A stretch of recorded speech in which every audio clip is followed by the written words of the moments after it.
তোমরা তোমরা মোটামুটি সব। আচ্ছা, কারো কারো মুট করা আছে, তোমরা আনমুট করে দাও। মুট করা আছে কার, আনমুট করে দাও প্লিজ। হ্যাঁ, আমি যেটা বলছিলাম, আমার কথা কি শোনা যাচ্ছে? প্রভু শোনা যাচ্ছে। জি প্রভু, বলছিলাম যে শোনা যাচ্ছে, বলেন। বলছিলাম যে তোমরা সবাই রেসপন্স করেছো কালকে পরীক্ষায়, এজন্য আমি তোমাদের সবার প্রতি কৃতজ্ঞ। কিন্তু মার্কিং লেভেলটা অনেক দুর্বল। একজনে 10-এ 10 পেয়েছে, আর দুইজনে না তিনজনের জন্য দেখলাম 9 পেয়েছে, আর ম্যাক্সিমাম দেখলাম যে 1, 2, 3, 4। যে কোশ্চেন করেছি তাতে আই থিংক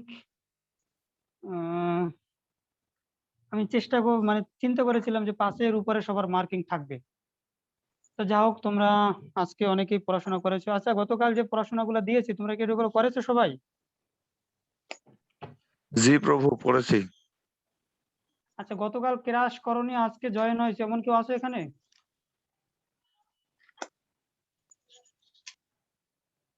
গতকাল ক্লাস করনি, আজকে জয়েন করেছে এমন কেউ কি আছো? হ্যাঁ প্রভু, আমি আছি। কি নাম তোমার ভাই? প্রভু আমি আছি। আচ্ছা তো আমার নাম ইমন দাস। ইমন দাস প্রভু। আর আছে কে? ইমন আমি দাস। নয়ন আচার্য।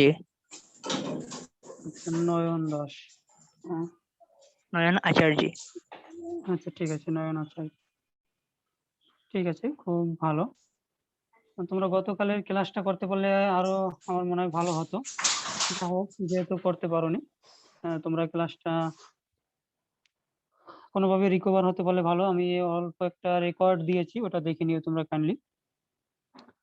তো গতকালের যে আমরা ক্লাসটা ছিল, হ্যাঁ, তোমরা কেউ একজন বলো তো দেখি যে আমরা যে ডায়োড নামটা দেখেছি বা ডায়োডের সিম্বলটা দেখেছি, এটার স্টার্টিং যে একটা চিত্র ছিল, স্টার্টিং এখানে আহ একটা ছিল এইরকম চিহ্ন আর একটা ছিল এইরকম চিহ্ন। তো এই চিহ্নটার কি নাম ছিল আর এই চিহ্নটা কি নাম ছিল? দেখা যাচ্ছে চিত্র? একটা ছিল অ্যারোহেড আর অ্যারোহেড আর একটা বার।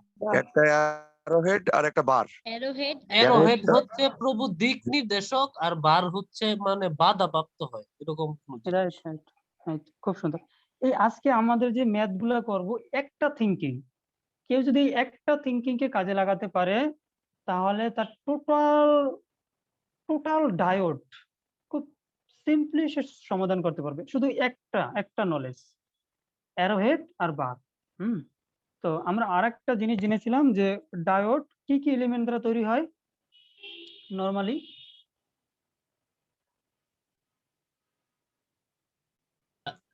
ডায়োড হচ্ছে সিলিকন আর জার্মেনিয়াম। সিলিকন আর জার্মেনিয়াম। প্রভু, থ্যাঙ্কস। কি বলছো? সিলিকন আর জার্মেনিয়াম। এখানে সিলিকন আর জার্মেনিয়াম। আচ্ছা, সিলিকনের জার্মেনিয়াম আমরা মানে হচ্ছে 7.8 ইলেকট্রোভোল্ট। না না আর না, সিলিকনের 0.3 জার্মেনিয়াম আর সিলিকন 0.7 ইলেকট্রন ভোল্ট। তাহলে আমাদের আজকে ম্যাথের জন্য যে ইম্পর্টেন্ট বিষয়গুলো লাগবে সেটা আমরা অলরেডি জেনে গেছি। আমরা দেখছিলাম যে এই ডায়োডটা অ্যাক্টিভ হওয়ার জন্য কিছু প্রকারের বায়াস দরকার হয়। কি কি বায়াস দরকার হয়, অর্থাৎ একটা ডায়োড আমরা কি কি বায়াস অ্যাপ্লাই করি? ফরওয়ার্ড বায়াস আর reverse bias. Bias, reverse bias. Forward bias প্রভু আর রিভার্স বায়াস। ফরওয়ার্ড বায়াস আর রিভার্স বায়াস। হ্যাঁ, খুব সুন্দর। জি প্রভু, দুই ধরনের বায়াস। হ্যাঁ, তাহলে আর আর কি ছিল? আর কিছু মনে আছে তোমাদের? প্রভু ডপিং কি, তারপরে হচ্ছে ক্রিস্টাল ডায়োডের দুটি শর্ত ছিল প্রভু। আচ্ছা, মাইনরিটি, মেজরিটি। Minority, majority. আচ্ছা, আরেকটা ব্যাপার বলছিলাম যে ডায়োডের বিভিন্ন নাম থাকতে পারে। কি কি নাম থাকতে পারে? ডায়োড বিভিন্ন নাম থাকতে পারে। রেকটিফায়ার ডায়োড, পাওয়ার ডায়োড, জিনার ডায়োড, না টার্নার না না ডায়োড। না না না না না না না না, আমি বলছিলাম এই ডায়োডকে কি কি নাম দ্বারা প্রকাশ করা হয়। সেমিকন্ডাক্টর ডায়োড ওটা হচ্ছে ডায়োডের প্রভু প্রকারভেদ।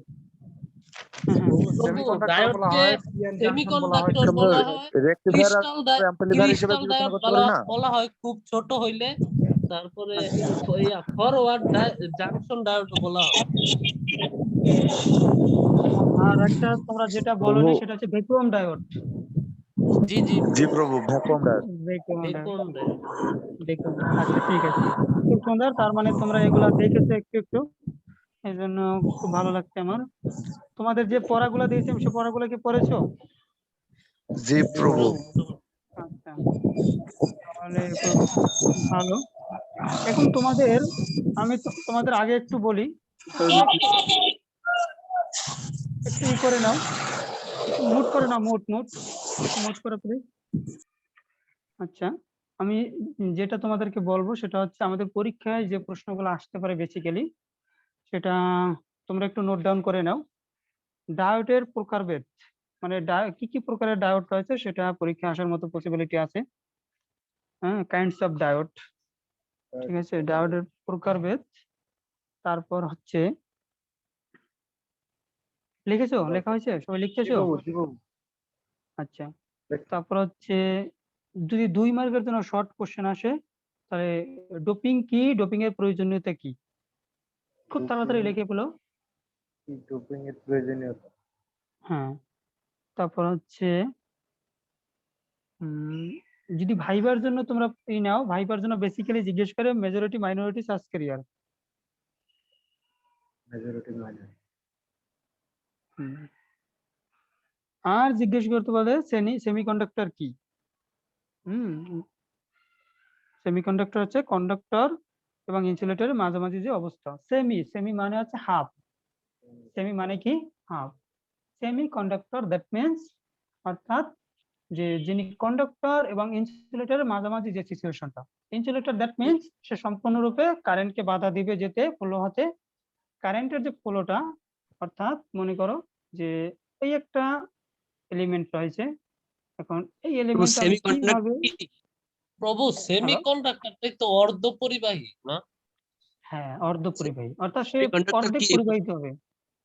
হ্যাঁ, বলো, বুঝতে পারছি না।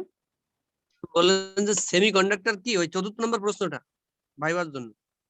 হ্যাঁ, এটা ভাইবার জন্য জিজ্ঞেস করে সেমিকন্ডাক্টর কি। ওটা আবার থেকে প্রথম থেকে বলেন তো সেমিকন্ডাক্টরটা সুন্দর করে।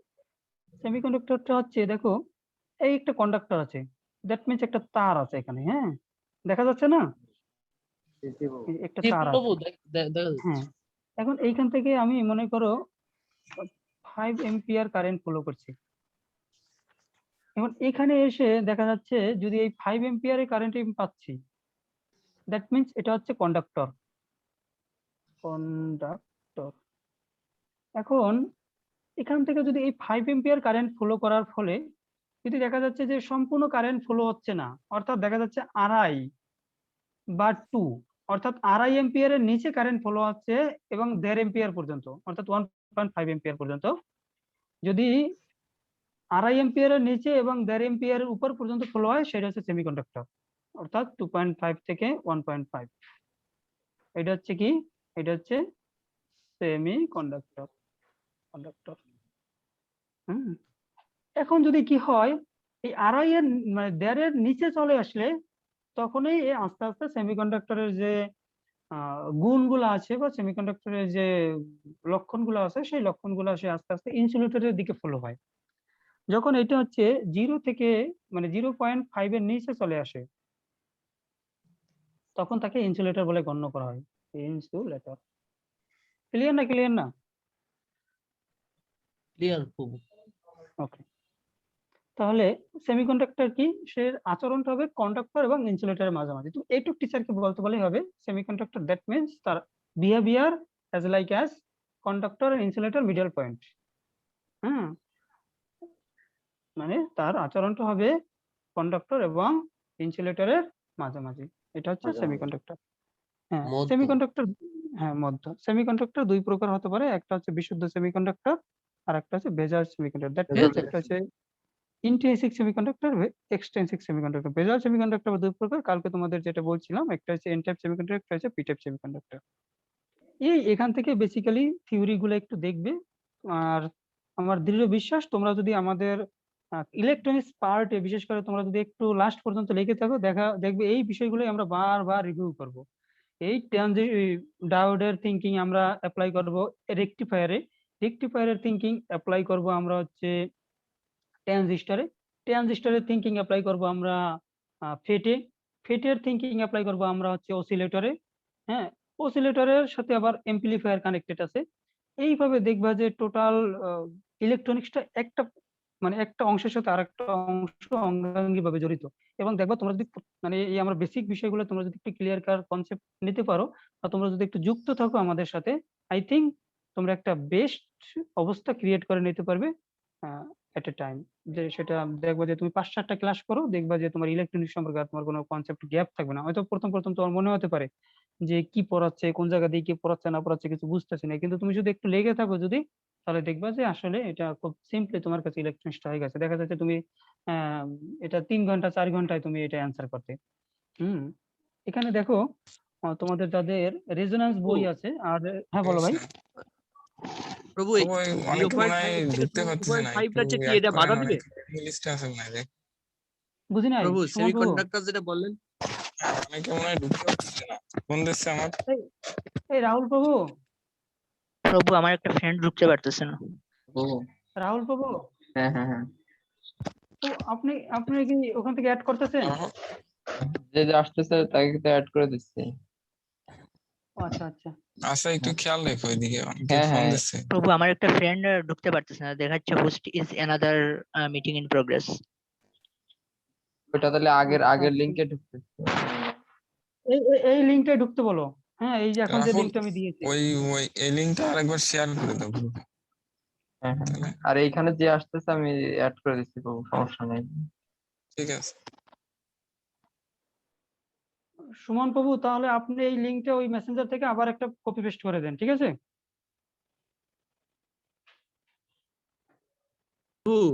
হরে কৃষ্ণ। হ্যাঁ হ্যাঁ হ্যাঁ বলেন। এই সেমিকন্ডাক্টর 0.5 থেকে 2.5 পর্যন্ত কি বাধা দিবে, এটা ঠিক বুঝতে পারলাম না, আরেকবার যদি বলতেন।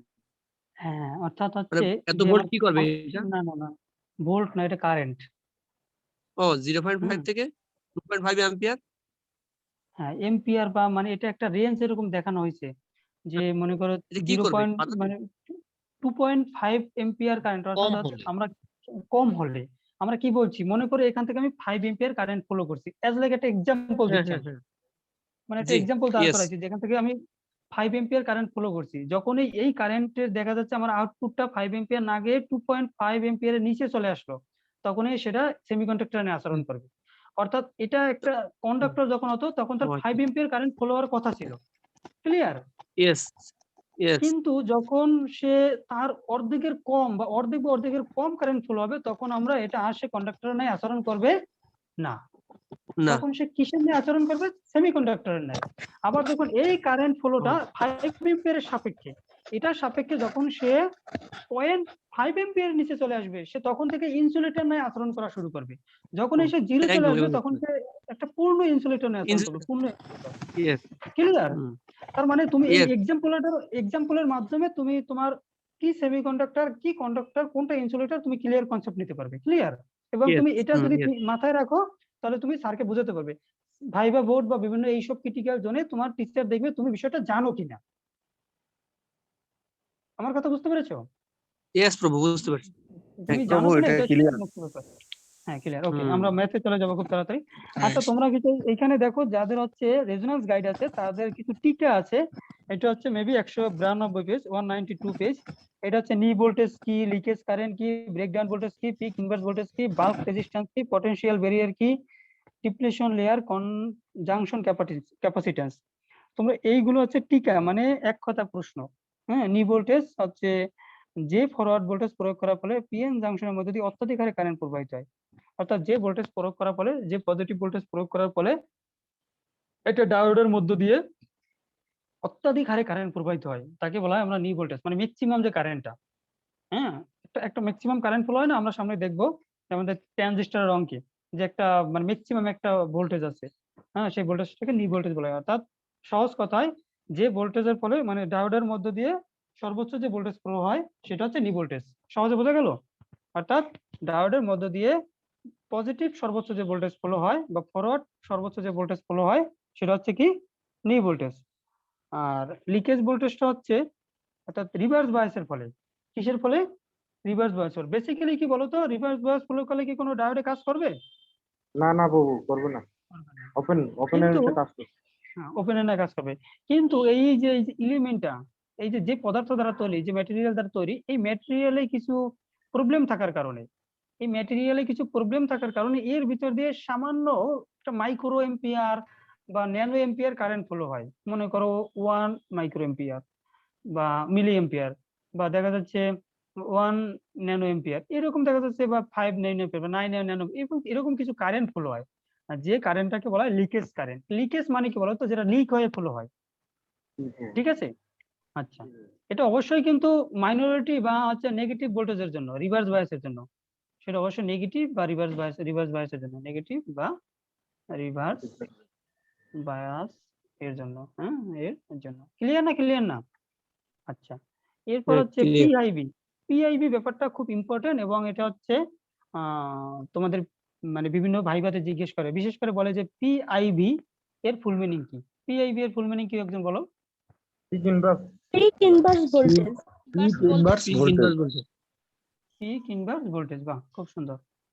পিক ইনভার্স ভোল্টেজ, এই পিআইবি এর আরেকটা নাম আছে, সেটা কি তোমরা কেউ জানো? Prabhu PRV. PRV, thank you. PRV এর ফুল মিনিং কি? Peak reverse voltage. Reverse voltage. Peak reverse voltage. হ্যাঁ, তাহলে এই যে আমরা এতক্ষণ বললাম পিআইভি বা পিআরভি, এটা কিন্তু টিচার পিআইভি না বলে তোমাকে ওই সময় জিজ্ঞেস করবে পিআরভি এর ফুল মিনিং বলো। আর পিআরভি এর আরেকটা ব্যতিক্রম নাম আছে, সেটা কি? সেটা হচ্ছে পিআইভি। তাহলে এই পিআইভি ভোল্টেজটা কি? যে ভোল্টেজটা মানে এই যে আমি যে রিভার্স ভোল্টেজটা প্রয়োগ করছি, এই ডায়োডে এইটা পজিটিভ, এটা নেগেটিভ। পজিটিভ প্রান্তের সাথে আমি একটা ব্যাটারি, এই ব্যাটারি নেগেটিভ প্রান্তটা কানেক্টেড করাইছি। হ্যাঁ, তাহলে দেখো এই আমি যে নেগেটিভ প্রান্তটা কানেক্টেড করাইছি এই ব্যাটারি পজিটিভ মানে এই ডায়োডের পজিটিভ প্রান্তের সাথে, এর ফলে যে ভোল্টেজটা ফ্লো আছে সেই ভোল্টেজটা হচ্ছে রিভার্স ভোল্টেজ। এখন এই রিভার্স ভোল্টেজ মানে একটা, এই যে রিভার্স ভোল্টেজটা ফ্লো আছে এর একটা লেভেল আছে না, মানে সর্বোচ্চ সে কত ফ্লো হতে পারবে? অনেক ফ্লো হলে তো সে পুড়ে যাবে, তাই না? কি বাবু? ওই ওই ওই যে যেটা বলছিলাম, ওই যে যেটা কিছুদিন গতকাল আমাদের এক বোন শেয়ার করছিল যে আমাদের ডায়োডটা পুড়ে গেছে। এখানে বলছে যে ম্যাক্সিমাম রিভার্স ভোল্টেজ পর্যন্ত ডায়োডটি পুড়ে না গিয়ে কাজ করে, মানে যে রিভার্স ভোল্টেজ মানে সর্বোচ্চ রিভার্স ভোল্টেজ ডায়োডটা না পুড়ে যায়, ডায়োডটা স্বাভাবিক পর্যায়ে থাকে, সেই যে রিভার্স ভোল্টেজের সেই লেভেলটা, মানে এই রিভার্স ভোল্টেজের লেভেলটা, সেটা হচ্ছে পিক ইনভার্স ভোল্টেজ। তাহলে আমি আবার যদি সহজভাবে বলি তাহলে কি বলতে পারি, যে রিভার্স ভোল্টেজে বা যে ম্যাক্সিমাম রিভার্স ভোল্টেজে ডায়োডটা পুড়ে না গিয়ে স্বাভাবিকভাবে কাজ করতে পারে, তাহলে সেই যে ভোল্টেজটা সেটা হচ্ছে পিক ইনভার্স ভোল্টেজ বা পিক রিভার্স ভোল্টেজ। ক্লিয়ার না? ক্লিয়ার প্রভু।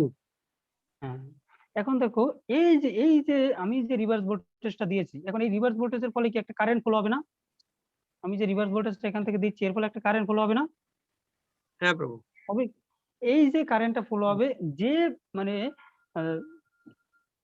যে ভোল্টেজের ফলে অত্যাধিক মানে, তাহলে কি আমি যখন ম্যাক্সিমাম রিভার্স ভোল্টেজ দিব তখন ম্যাক্সিমাম একটা রিভার্স কারেন্ট ফ্লো হবে না? হ্যাঁ প্রভু। হবে কি না? তাও তো হবে। হ্যাঁ, এই যে মানে যে রিভার্স ভোল্টেজের ফলে, যে রিভার্স ভোল্টেজ এর ফলে ম্যাক্সিমাম রিভার্স কারেন্ট ফ্লো হবে, রিভার্স কারেন্ট ফ্লো হবে, সেই কারেন্টটাকে আমরা বলতে মানে সেই ভোল্টেজটাকে কি বলবো আমরা, বলো তো? Breakdown voltage. Breakdown voltage, right. Breakdown voltage. তাহলে এই যে আমি যে বিষয়গুলো নিয়ে আলোচনা করলাম, এই বিষয়গুলো হচ্ছে তোমাদের মানে স্বাভাবিক বিভিন্ন যে ইউনিভার্সিটি গুলাতে যে পরীক্ষা হয়, বিভিন্ন ইউনিভার্সিটি গুলাতে যে রিটেন পরীক্ষা হয়, সেই রিটেন পরীক্ষাগুলোতে এগুলা কিন্তু বুয়েট টুয়েটে আসবে না ভাই, এগুলা কিন্তু পাবলিক যে পাওয়ার সেক্টরে এই প্রশ্ন কিন্তু আসবে না। পাওয়ার সেক্টর আসলে 2 মার্কের জন্য আসতে পারে, কিন্তু এই পরীক্ষাগুলো আসবে বিভিন্ন ইউনিভার্সিটিতে বা এই যে টুকটাক যে রিটেন পরীক্ষাগুলো হয় সেই পরীক্ষাগুলোতে এগুলো আসবে। আমি আবার বলছি, এই কোশ্চেন গুলো এক হচ্ছে ভাইবার জন্য, দ্বিতীয় হচ্ছে যেমন বিভিন্ন পাবলিক ইউনিভার্সিটিতে যে 2-1 জনের জন্য নিয়োগ হয় না, বা বিভিন্ন এই যে টুকটাক ইউনিভার্সিটি গুলোতে বা টুকটাক জায়গাগুলোতে যে নিয়োগ হয় সেই জায়গাতে এই প্রশ্নগুলো ফেস করতে হয়। এখন দেখো, কালকে একজন আমার বলছিল ideal diode. Ideal diode that means, কেউ বলতে পারবো আইডিয়াল ডায়োড সম্পর্কে কোন কনসেপ্ট আছে কারো? একটু রেসপন্স করবা কাইন্ডলি, না পারলে আমরা আগাবো, সামনে অনেক দূর আগাতে হবে। না প্রভু। এটা বুঝাই বলে। আচ্ছা, প্রভু আইডিয়াল আইডিয়াল ডায়োড, আইডিয়াল মানে কি? বলে ছেলেটা অনেক আইডিয়াল। আইডিয়াল মানে কি বলো তো? আদর্শ। আদর্শ। আচ্ছা, হ্যাঁ, আদর্শ মানে কি? যে ডায়োড, সৎ যে ডায়োড পজিটিভ বায়াসে বা ফরওয়ার্ড বায়াসে, আবার বলছি আমি, যে ডায়োড ফরওয়ার্ড বায়াসে একটা তারের ন্যায় আচরণ করবে। কিসের ন্যায় আচরণ করবে? কন্ডাক্টর না একদম, হ্যাঁ, একেবারে একটা তারের ন্যায় আচরণ করবে। তার মানে কি? তার দিয়া তুমি যে ভোল্টেজ ফলো করবা সেই ভোল্টেজে ফলো হবে না, যে কারেন্ট ফলো করবা সেই কারেন্টে ফলো হবে না। আচ্ছা, তাহলে দেখো, মানে আইডিয়াল ব্যক্তি কি? তাকে তার প্রত্যেকটা কর্তব্য, প্রত্যেকটা কর্ম, প্রত্যেকটা অ্যাক্টিভিটিস খুব সুন্দর, এবং তাকে যতটুকু বলা হয় ততটুকু সে করে।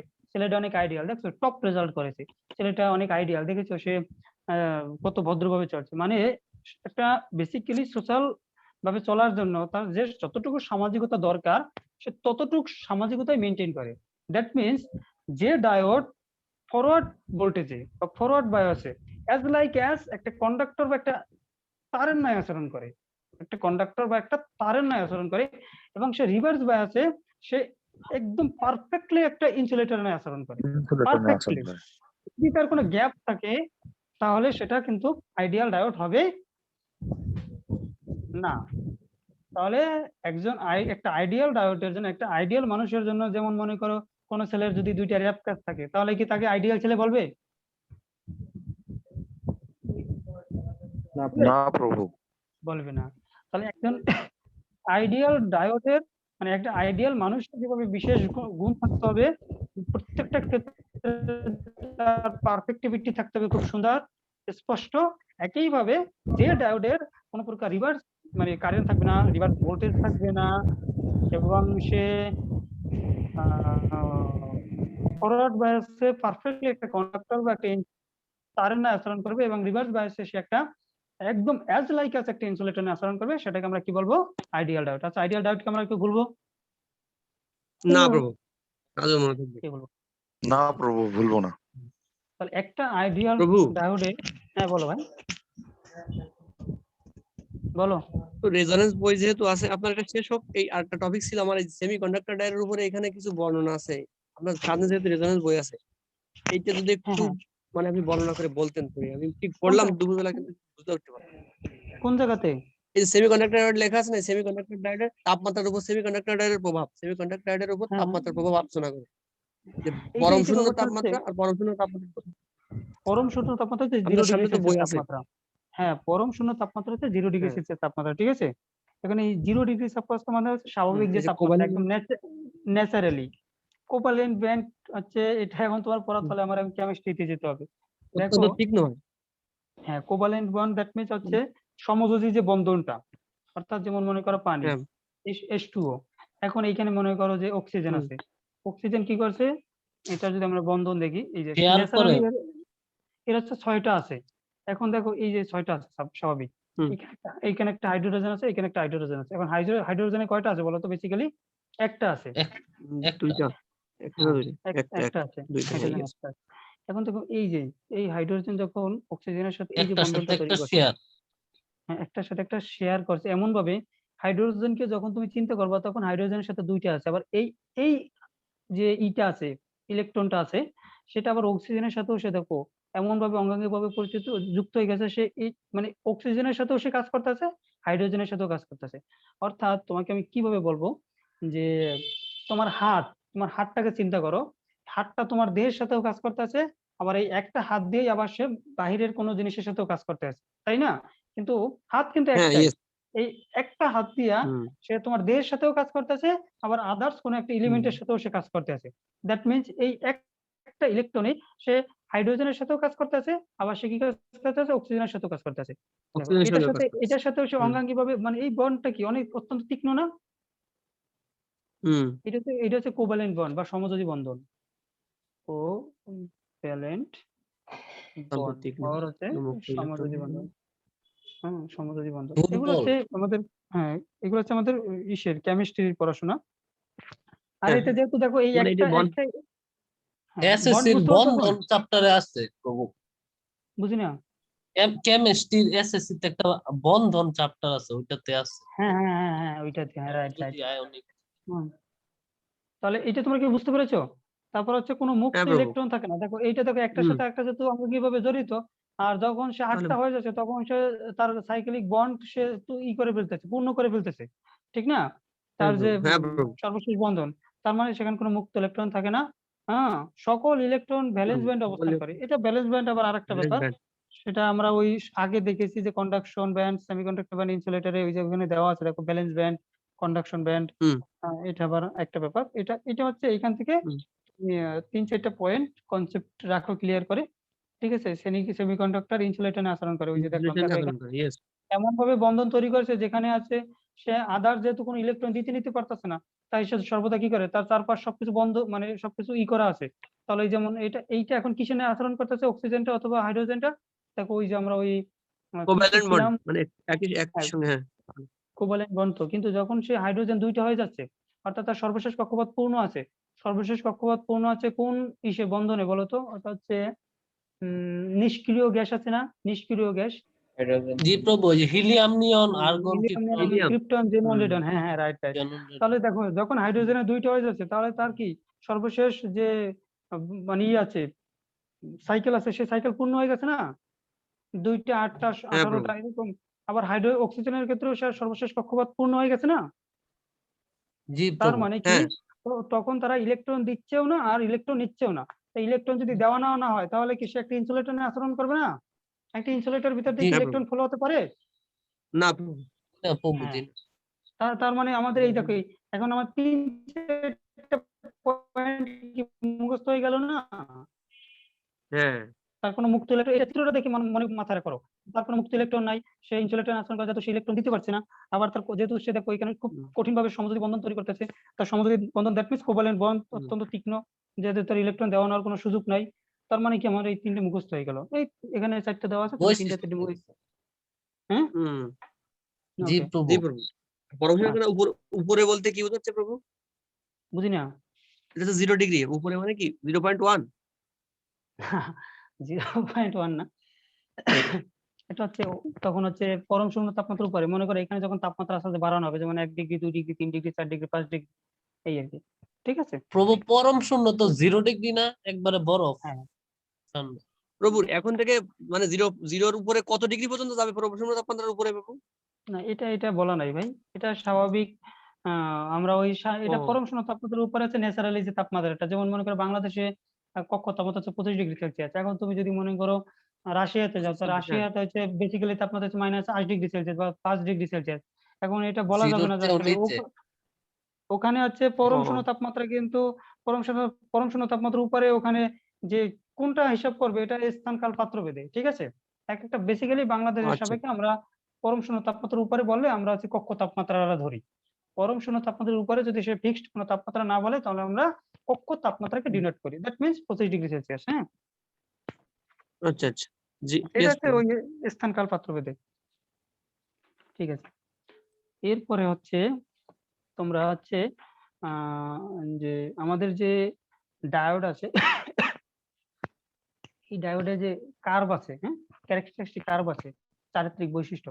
এই কার্ভ তোমরা দেখবে, কার্ভ কি তোমাদের একটু বুঝিয়ে দেবো? কার্ভ বোঝানো লাগবে? জি প্রভু, একটু দেখাই দেন। একটু দেখাই দেবো না?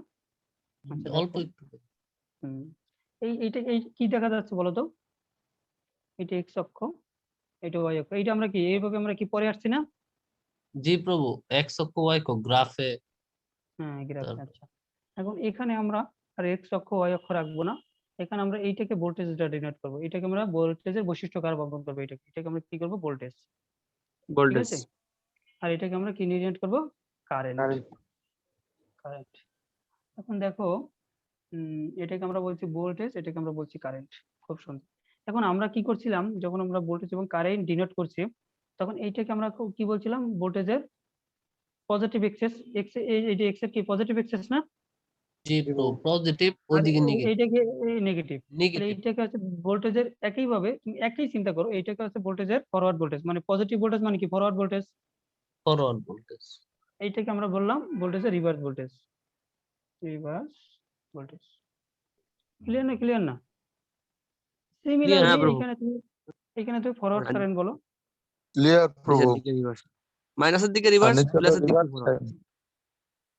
মানে আমার কথা হচ্ছে তুমি তোমার প্র্যাকটিক্যালি লাইফের সাথে এতদিন যা পড়ে আসছো সেই সাথে মেসিং করে নাও, যাতে তোমার আফটার টাইমে যদি তুমি যাতে না ভুলে যাও, আরে কোনটা ফরওয়ার্ড এক্সেস হবে, কোনটা ফরওয়ার্ড ভোল্টেজ হবে, কোনটা রিভার্স ভোল্টেজ হবে, কোনটা ফরওয়ার্ড কারেন্ট হবে, কোনটা রিভার্স কারেন্ট হবে, হ্যাঁ প্রভু, এটা যাতে তোমাদের না হয়। ঠিক আছে, এটা কাটে দাও। প্লাসের দিকে ফরওয়ার্ড, মাইনাসের দিকে রিভার্স।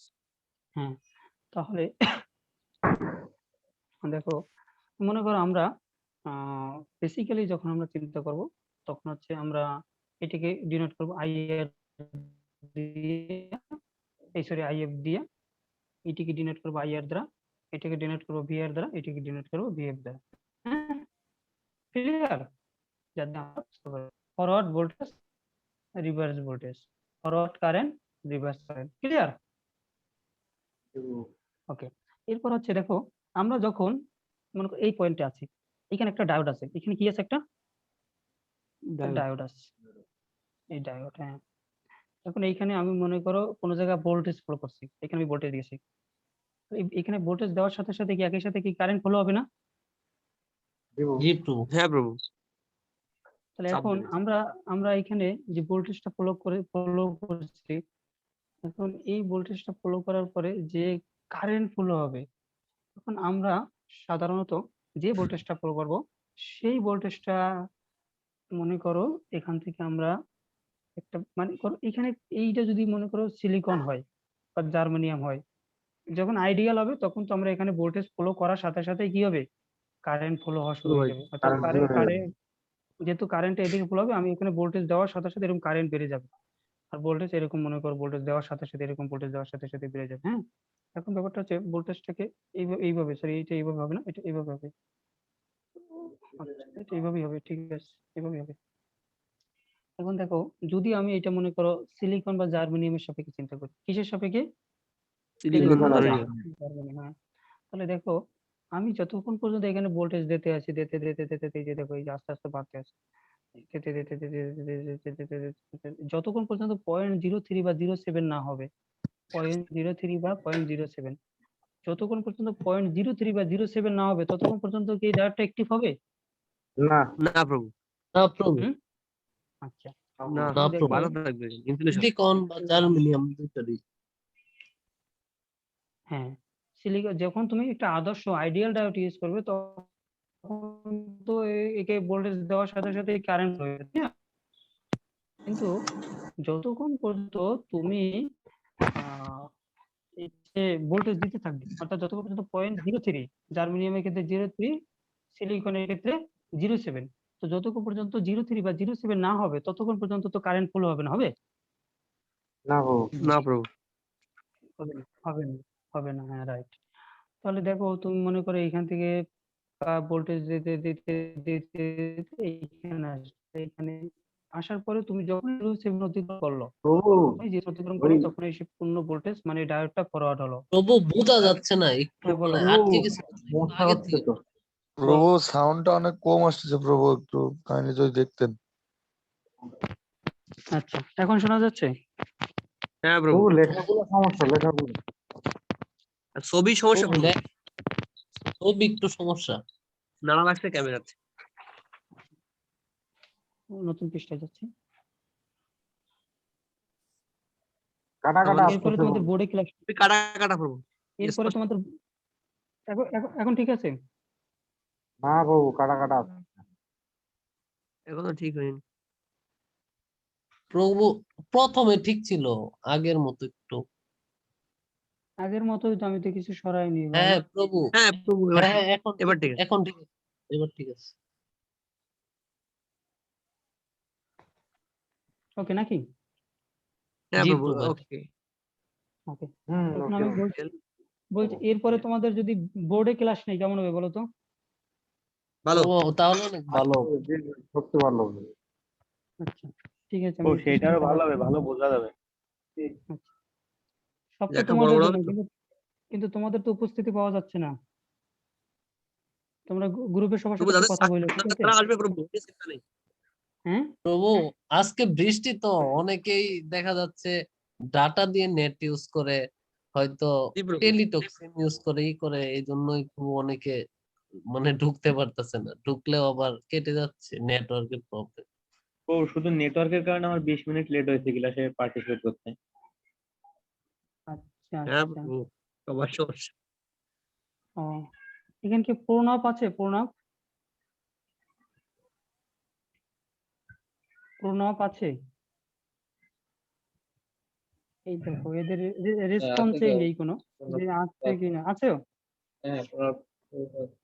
পার্টিসিপেট এখানে খেয়াল করলে তো দেখা যাচ্ছে যে কারা আছে।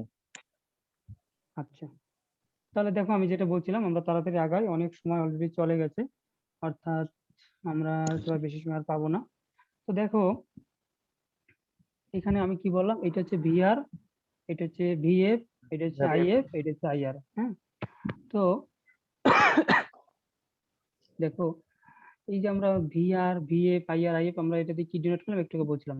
এখন আমি বলছিলাম যদি একটা স্বাভাবিক আদর্শ ডায়োড হয়, একটা আইডিয়াল ডায়োড হয়, তখন তাকে ভোল্টেজ ফলো করার সাথে সাথে, মনে করো ভোল্টেজ ফলো করার সাথে সাথে সে কারেন্ট ফলো হওয়া শুরু করবে।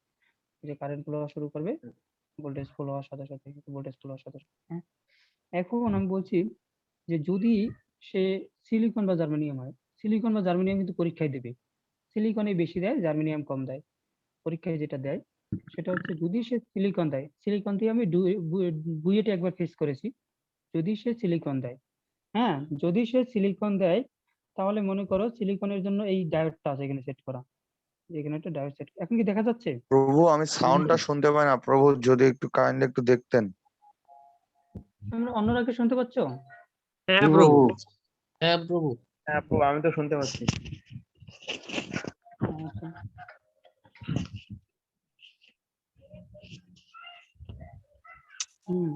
তাহলে আমি বলছিলাম কি যে মনে করো যে এখন শোনা যাচ্ছে? হ্যাঁ জি আচ্ছা, প্রভু শোনা যাচ্ছে।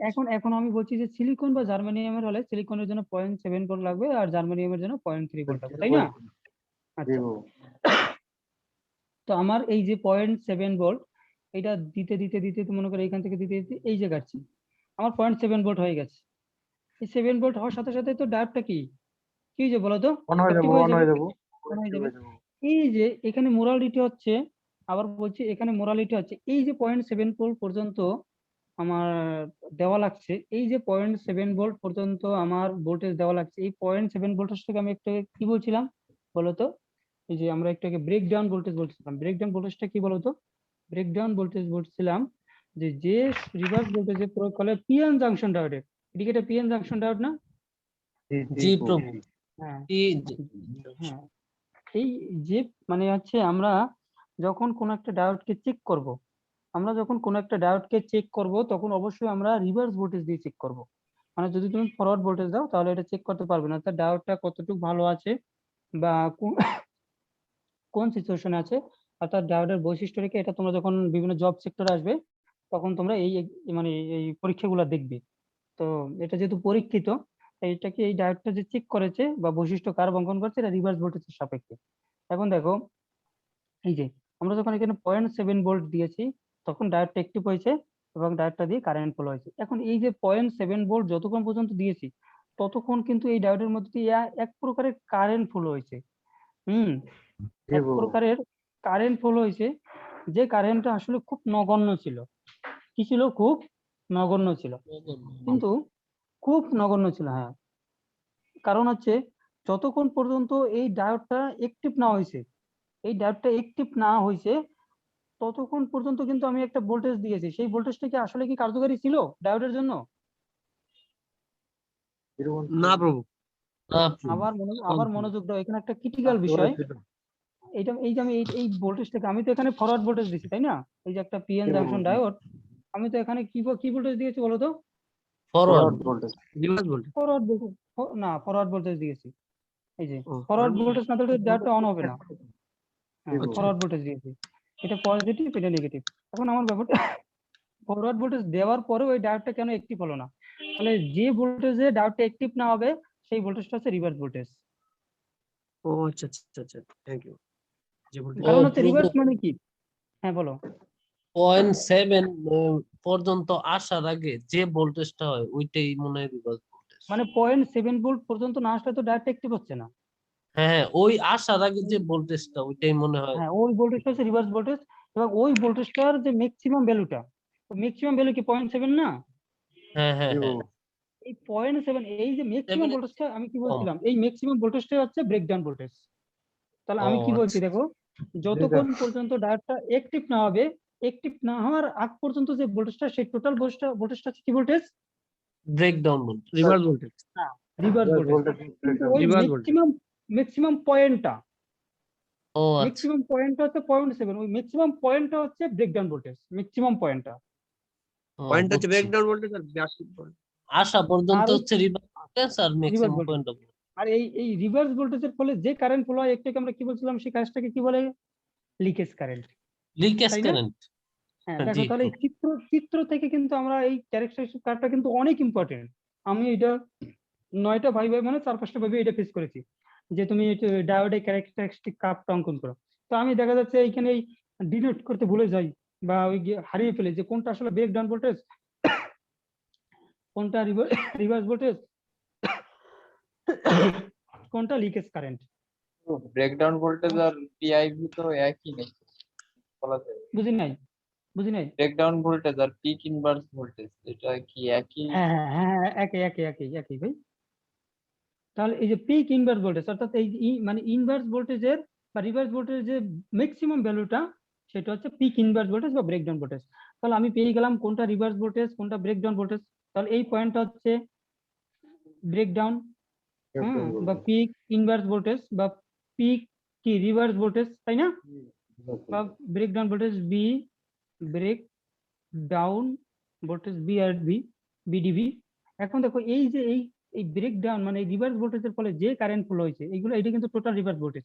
এই রিভার্স ভোল্টেজের ফলে যে কারেন্ট ফ্লো হয়েছে এটা হচ্ছে লিকেজ কারেন্ট, লিকেজ কারেন্ট। হ্যাঁ, যে কারেন্টটা ফ্লো হয়েছে সেটা হচ্ছে লিকেজ কারেন্ট। ওকে, এখন দেখো যখন এটা 0.7 ভোল্টেজ ওভারকাম করছে, তখন এখান থেকে কি হচ্ছে, এটা কি ফুল কারেন্ট ফ্লো শুরু করে দিছে না? হ্যাঁ, জি ব্রো। এখন বলো তো, সে যখনই 0.7 ওভারকাম করছে, তখনই সাথে সাথেই কি সে মনে কর ফুল স্পিডে কারেন্ট ফ্লো শুরু করছে? না না, না, এখান সে- পর্যন্ত আসার পরে হ্যাঁ, আসার পরে ডায়োডটা অ্যাক্টিভ হয়েছে। এই পর্যন্ত অ্যাক্টিভ আসার হয়েছে, পরে কি তারপর হয়েছে? ডায়োডটা অ্যাক্টিভ হয়েছে। অ্যাক্টিভ হওয়ার পরে অ্যাক্টিভ হওয়ার পরে কারেন্ট ফ্লো হয়েছে। হ্যাঁ, এখন ভোল্টেজ কি একবারেই কি মনে করো ফুল হয়ে গেছে, না একটা লেভেল আসার পরে সে ফুল হয়েছে? একটা লেভেলে আসার পরে। হ্যাঁ, মনে করো এখান থেকে আসার পরে এই পর্যায়ে আসার পরে সে মনে করো একদম ডায়োডটা ফুল অ্যাক্টিভ হয়ে গেছে। এই পর্যন্ত, এই যে এই পর্যন্ত, এটা যদি আমি ম্যাপে দেখাচ্ছি, এটা খুব ক্ষুদ্র একটা মান। এই যে ভোল্টেজ পর্যন্ত আসার পরে ডায়োডটা ফুল অ্যাক্টিভ হয়েছে, সেই ভোল্টেজটা হচ্ছে নি ভোল্টেজ। একটু আগে আমরা বলছিলাম নি ভোল্টেজ। ক্লিয়ার না? ক্লিয়ার। আমার অনেক দূর যাওয়ার টার্গেট ছিল, কিন্তু আমি তো মনে হচ্ছে চাগাইতে কষ্ট হয়ে যাবে।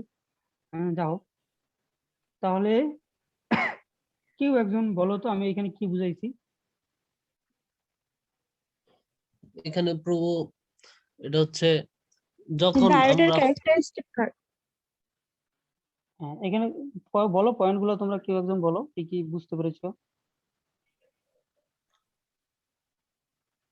যখন প্রভু ফরওয়ার্ড থেকে রিভার্সের দিকে একটা ভোল্টেজ আমরা দেই, দেওয়ার পরে এটা যখন 0.7 মানে সিলিকনের ওই 0.7 পর্যন্ত যতক্ষণে মানে রিভার্সে আসার পরে একবার 0.7 এর আগ পর্যন্ত যে ভোল্টেজটা ওটা হচ্ছে ইয়া ভোল্টেজ, রিভার্স ভোল্টেজ।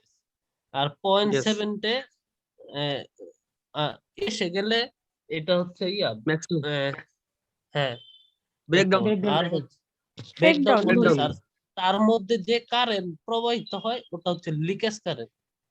আর প্রভু পরে আরেকটা যে ভোল্টেজ ফ্লো হওয়ার পরে ডায়োডটা ওপেন হওয়ার কিছু সময় লাগে, ওই সময়ের মধ্যে যে ভোল্টেজটা ওইটা হচ্ছে কি ভোল্টেজ আর কি। নি নি ভোল্টেজ। ভোল্টেজ।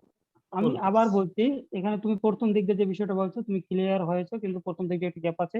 অর্থাৎ আমি কিন্তু এই ডায়োডটা ফরওয়ার্ড ভোল্টেজে প্রয়োগ করছি, দেখো আমি কিন্তু ফরওয়ার্ড ভোল্টেজে প্রয়োগ করছি, কিন্তু ফরওয়ার্ড ভোল্টেজ প্রয়োগ করার ফরওয়ার্ড ভোল্টেজ প্রয়োগ করার পরেও ডায়োডটা কিন্তু অ্যাক্টিভ হয়নি। যেহেতু ডায়োডটি অ্যাক্টিভ হয়নি, তাহলে কোন ভোল্টেজে অ্যাক্টিভ হয় না? রিভার্স ভোল্টেজে। ফরওয়ার্ড ভোল্টেজ প্রয়োগ করার পরেও যতক্ষণ পর্যন্ত ডায়োডটা অ্যাক্টিভ না হয়েছে, সেই ভোল্টেজটা কোথায় গেছে? সেই ভোল্টেজটা কিন্তু রিভার্স হিসেবে কাজ করেছে। Reverse voltage. আমরা রিভার্স জি। ভোল্টেজ প্রয়োগ করলে দেখা যাচ্ছে ডায়োডটা কিন্তু অ্যাক্টিভ হয় না, কাট অফের নাই আচরণ করে। তাহলে দেখো 0.7 ভোল্টেজ পর্যন্ত আমরা যতক্ষণ প্রয়োগ করছি, এই ভোল্টেজটা কিন্তু ফরওয়ার্ড ভোল্টেজ, কিন্তু সে আচরণ করছে রিভার্সের মতো। জি ব্রো। আমার দেখো যে যে যখন এসে ফরওয়ার্ড ভোল্টেজটা যখন যে 0.7 ওভারকাম করছে, সে কিন্তু এই যে সে কিন্তু আর আর কাজ করে না, সে কিন্তু শাটডাউন হয়ে গেছে। বুঝতে পেরেছো? সে ব্রেক জি। করছে, ব্রেক করে ফেলছে। তাহলে এখানে ফরওয়ার্ড ভোল্টেজ প্রয়োগ করেছি, কাজ করছে রিভার্সের মতো। তাই এই যে 0.7 ভোল্টেজ এটা রিভার্সের ন্যায় আচরণ করেছে এখানে। তাই আমরা এই ক্যারেক্টারিস্টিক কার্ভ এখানে আমরা শো করে দেখাইছি, তার বৈশিষ্ট্য এখানে আমরা শো করে দেখাইছি যে 0.7 ভোল্ট পর্যন্ত ফরওয়ার্ড ভোল্টেজ দেওয়া সত্ত্বেও সে রিভার্সের ন্যায় আচরণ করছে। আর এর ফলে যে কারেন্টটা ফলো হয়েছে সেটা লিকেজ কারেন্ট। যখনই সে 0.7 ভোল্ট অতিক্রম করেছে, তখনই সে কি করেছে? সে ডায়োডটা অ্যাক্টিভ হয়েছে। কারণ অ্যাক্টিভ হওয়ার সাথে সাথেই তো সে ফুল কারেন্ট পাবে না, সে একটা নির্দিষ্ট লেভেলে যাওয়ার পরে সে ফুল অ্যাক্টিভ হয়ে গেছে একেবারে। এটা হয়তোবা খুব অল্প সময়, হয়তোবা 2 ন্যানো সেকেন্ড বা 5 ন্যানো সেকেন্ড, এরকম খুব সূক্ষ্ম সময় এগুলা। তো দেখা যাচ্ছে যে ভোল্টেজ পর্যন্ত সে অ্যাক্টিভ মানে ফুল স্পিডে কারেন্ট না ফ্লো হয়েছে, সেই যে ভোল্টেজে সে ফুল স্পিডে কারেন্ট ফ্লো হয়েছে, সেই ভোল্টেজটাকে এখানে আমরা কি বলছি? নি ভোল্টেজ। নি Clear? ভোল্টেজ। হ্যাঁ, নি ভোল্টেজ। ওকে, এখানে আমাদের বেসিক্যালি আর তেমন কিছু নেই। তোমরা আরেকটা প্রশ্ন একটু দেখবে, ডায়োডের ডাইনামিক রেজিস্ট্যান্স কার্ভ। তো ব্রেকডাউন ভোল্টেজটা ঠিক আছে প্রভু ওনার বলা, যখন যত হ্যাঁ, 7 ভোল্টেজ 0.7 হয়ে গেলে ওইটাই ব্রেকডাউন ভোল্টেজ না? হ্যাঁ, জীবন 0.7 ভোল্টেজ পর্যন্ত আছে ব্রেকডাউন। এটা কিন্তু 0.7 পয়েন্ট ও সামথিং হয়ে গেলে আর কিন্তু ব্রেকডাউন থাকবে না, সে তখন ই করে তখন ফেলবে। তো হ্যাঁ, তখন সামনের দিকে চলে যায়, ফরওয়ার্ড বাস হয়ে যায়। রাইট। তো তোমরা হচ্ছে ডায়োডের আইডিয়াল ইটা দেখবে, মানে আইডিয়াল ডায়োডের যে কৃষ্ণ আইডিয়াল ডায়োডের যে তোমাদের ইটা আছে, মানে গ্রাফ। চিত্রটা আছে, হ্যাঁ চিত্রটা আছে, সেই চিত্রটা দেখবে একটু। আইডিয়াল ডায়োডের চিত্রটা তোমাদের দেখিয়ে দিচ্ছি একটু।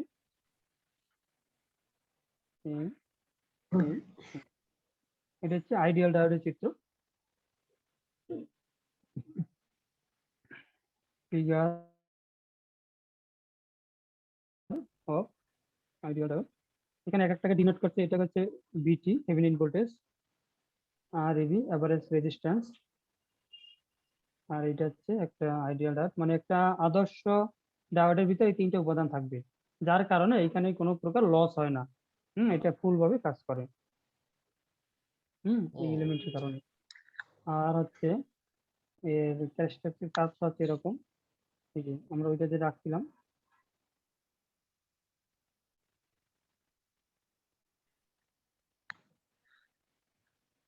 এটা হচ্ছে কি?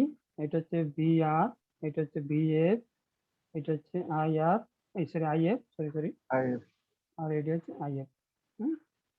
তাহলে এটা হচ্ছে সে, যেহেতু আমি তাকে রিভার্স ভোল্টেজ দেওয়ার সাথে সাথেই এটা ক্যারেক্টারিস্টিক কার্ভটা এরকমই, সে ফরওয়ার্ড কারেন্ট ফ্লো হয়।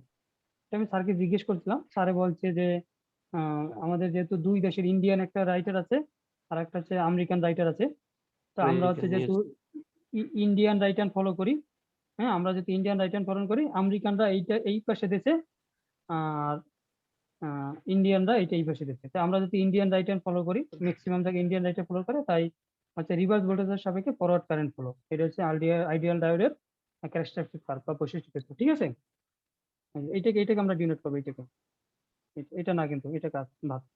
ক্লিয়ার? আর হচ্ছে ওই যে ডায়োডের যে রিভার্স বাস দেওয়া হয়েছে এই জন্যই কি? হ্যাঁ, এটা হচ্ছে এইভাবে এটা দেওয়া। আর এখানে হচ্ছে কনক্লুশনে তেমন কিছু লেখে নাই। লেখছে যে রিভার্স ভোল্টেজের ফলে যে ফরওয়ার্ড কারেন্ট ফলো হয়, সেটা হচ্ছে তার আইডিয়াল ক্যারেক্টারিস্টিক কাজ। এইভাবে এটা লিখে দিয়ে ওরা নোট করে দিচ্ছে। তো ঠিক আছে, এখন হচ্ছে আমাদের সময় অলরেডি 1 ঘন্টা পার হয়ে গেছে। তোমাদের কি 5 মিনিট ব্রেক দিতে হবে? 5 মিনিট তোমরা একটু ফ্রি হবা?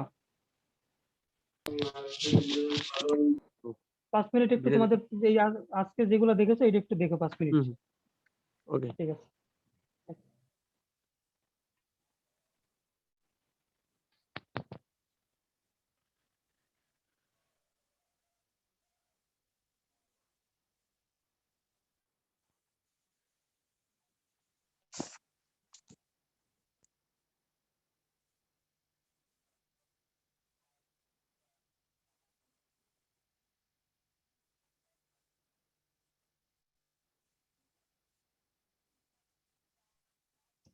বিশ্বজিৎ, হরে কৃষ্ণ।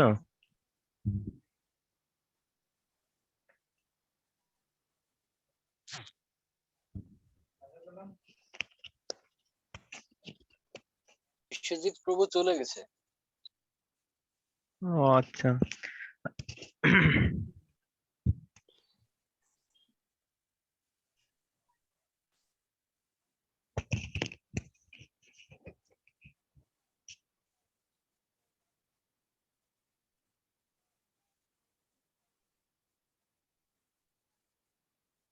প্রভু কি ক্লাস নেওয়া শেষ নাকি না চলে গেল? কি কারণে তো বুঝলাম না। না 5 মিনিটের জন্য 5 হয়তো ব্রেক মিনিটের দিছে, break। বললো না 5 মিনিটের break। ব্রেক। ও আচ্ছা আচ্ছা। প্রভু কি একদম লাস্ট 7টা থেকে শুরু হয়েছে? জি জি। প্রভু বলছিলাম যে প্রভু যখন বলছিলে যে ক্লাসে এইগুলো আপনার পরীক্ষার জন্য পড়বেন, যে ডায়োডের প্রকারভেদ, ডায়োড কি, ডোপিং এর প্রয়োজনীয়তা কি, এর আগে কি বলছিলে যদি একটু বলতেন। আমি ওইখান থেকে মেবি জয়েন করছিলাম, বুঝছেন? ওখান থেকেই বলছিল আপনার ওই ডায়োডের ও। প্রকারভেদ। ওর আগে মোটামুটি কিছুই বলেনি, তাই? ওখান থেকেই শুরু করছিল। না না, আগে কিছুই বলেনি। আগে জাস্ট ওই যে আগে যা কালকে যা করাইছিল ওটা রিভিশন ওর দিয়েছিল, উপর। তারপরে ওইখান থেকে শুরু করছিল। ও আচ্ছা আচ্ছা, ধন্যবাদ প্রভু। জি প্রভু।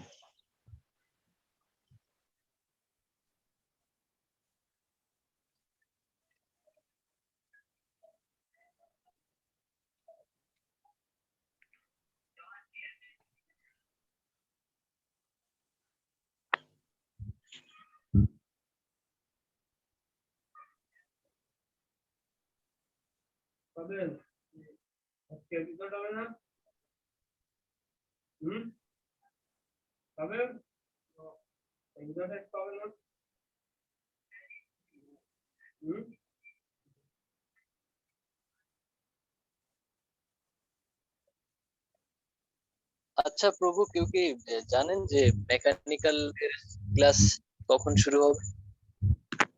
আই মিন ওদের কি ওদের আর কি ডিপার্টমেন্টের ক্লাসগুলো।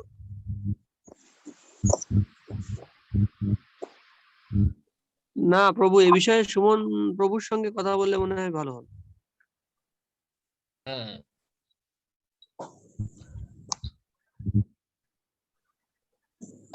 তার মানে এখানে সবাই ইলেকট্রিক্যাল এন্ড ইলেকট্রনিক্স। আশা করা যায়।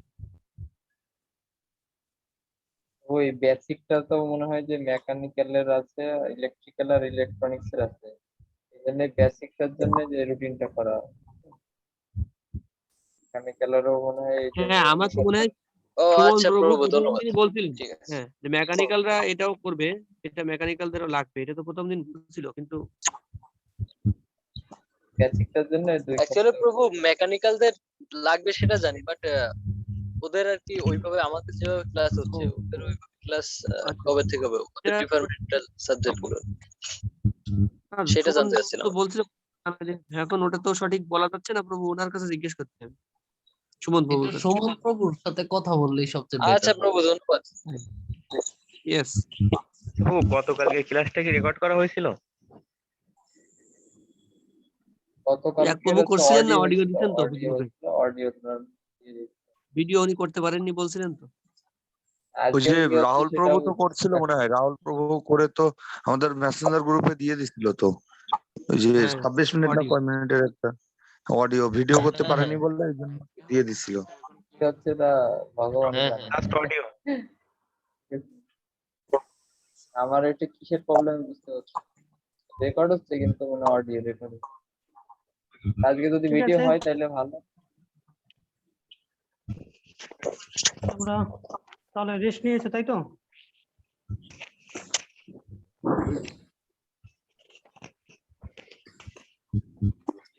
ওকে, তাহলে আমরা শুরু করব। আজকে ম্যাথ শুরু করে দিব।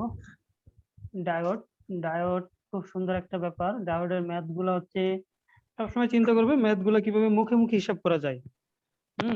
এগুলো একেবারে এমন ভাবে নিবে যে ডায়োড জি দেখলে প্রভু পরে তোমার আমাদের, জি প্রভু হ্যাঁ বলো। আমাদের এমন ভাবে মানে একটু লজিকটা একটু শিখাই দেন যে আমরা যেন মুখে মুখে করে দিতে পারি, মানে যা, কারণ জবের পরীক্ষা তো আমাদের তেমন সময় দেয় না প্রভু, সময় মানে কম। কম সময় অ্যান্সার গুলো দিতে হয়, সেজন্য হ্যাঁ, একটু। হ্যাঁ, হ্যাঁ। এবং তোমার হচ্ছে এই অঙ্কগুলোতে বিশেষ করে তোমার ডায়োড, ডায়োড, তারপর হচ্ছে মানে ট্রানজিস্টর, ট্রানজিস্টর, ঠিক আছে,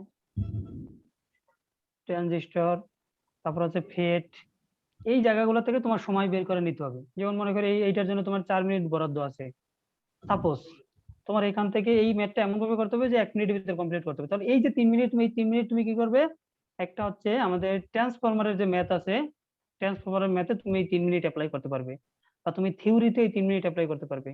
তাই তোমার পরীক্ষার কোশ্চেন এটা নিয়ে আমরা আলোচনা করব কিভাবে কোশ্চেনকে খুব তাড়াতাড়ি কমপ্লিট খুব করা যায়, তাড়াতাড়ি yes। কমপ্লিট করা যায়, এবং কোন জায়গাগুলো থেকে তোমার শুরু করতে হবে, কোন জায়গাগুলো থেকে তোমার অ্যান্সার শুরু করতে হবে। না হলে তুমি দেখা যাচ্ছে লাস্ট পর্যন্ত অনেক সময় আছে আমরা অনেক কিছু পারবো তবু ওইটা স্টার্টিং পর্যায়ে অ্যান্সার করা যাবে না, পারি কিন্তু অ্যান্সার করা যাবে না সময়ের কারণে করতে পারি না। হ্যাঁ। তবে ক্ল্যাম্পিং ক্লিপিং সার্কিট ওগুলো তো বেশ সমস্যা করে প্রভু। আরে ভাই না, ওগুলো তো মুখে মুখে হয়ে যাবে। ক্ল্যাম্পিং আচ্ছা প্রভু, ক্লিপিং তো ধন্যবাদ। তুমি তো চোখে দেখে বলে দিবে যে এই ক্ল্যাম্পিং না ক্লিপিং তুমি কি করতে চাও, তোমার কি কাজ। শুধু তোমার ধন্যবাদ। একটু সময় অপেক্ষা করো। ঠিক আছে, তাহলে আমরা ডায়োডের ম্যাথ শুরু করব। ডায়োড ম্যাথ, ডায়োড, তাহলে ডায়োডের ম্যাথে তোমার কিছু কনসেপ্ট মাথায় রাখবা। সেটা হচ্ছে যদি আইডিয়াল ডায়োড বলে, আইডিয়াল ডায়োড বললে তার ভোল্টেজ ড্রপ কত হবে বলো তো? 0।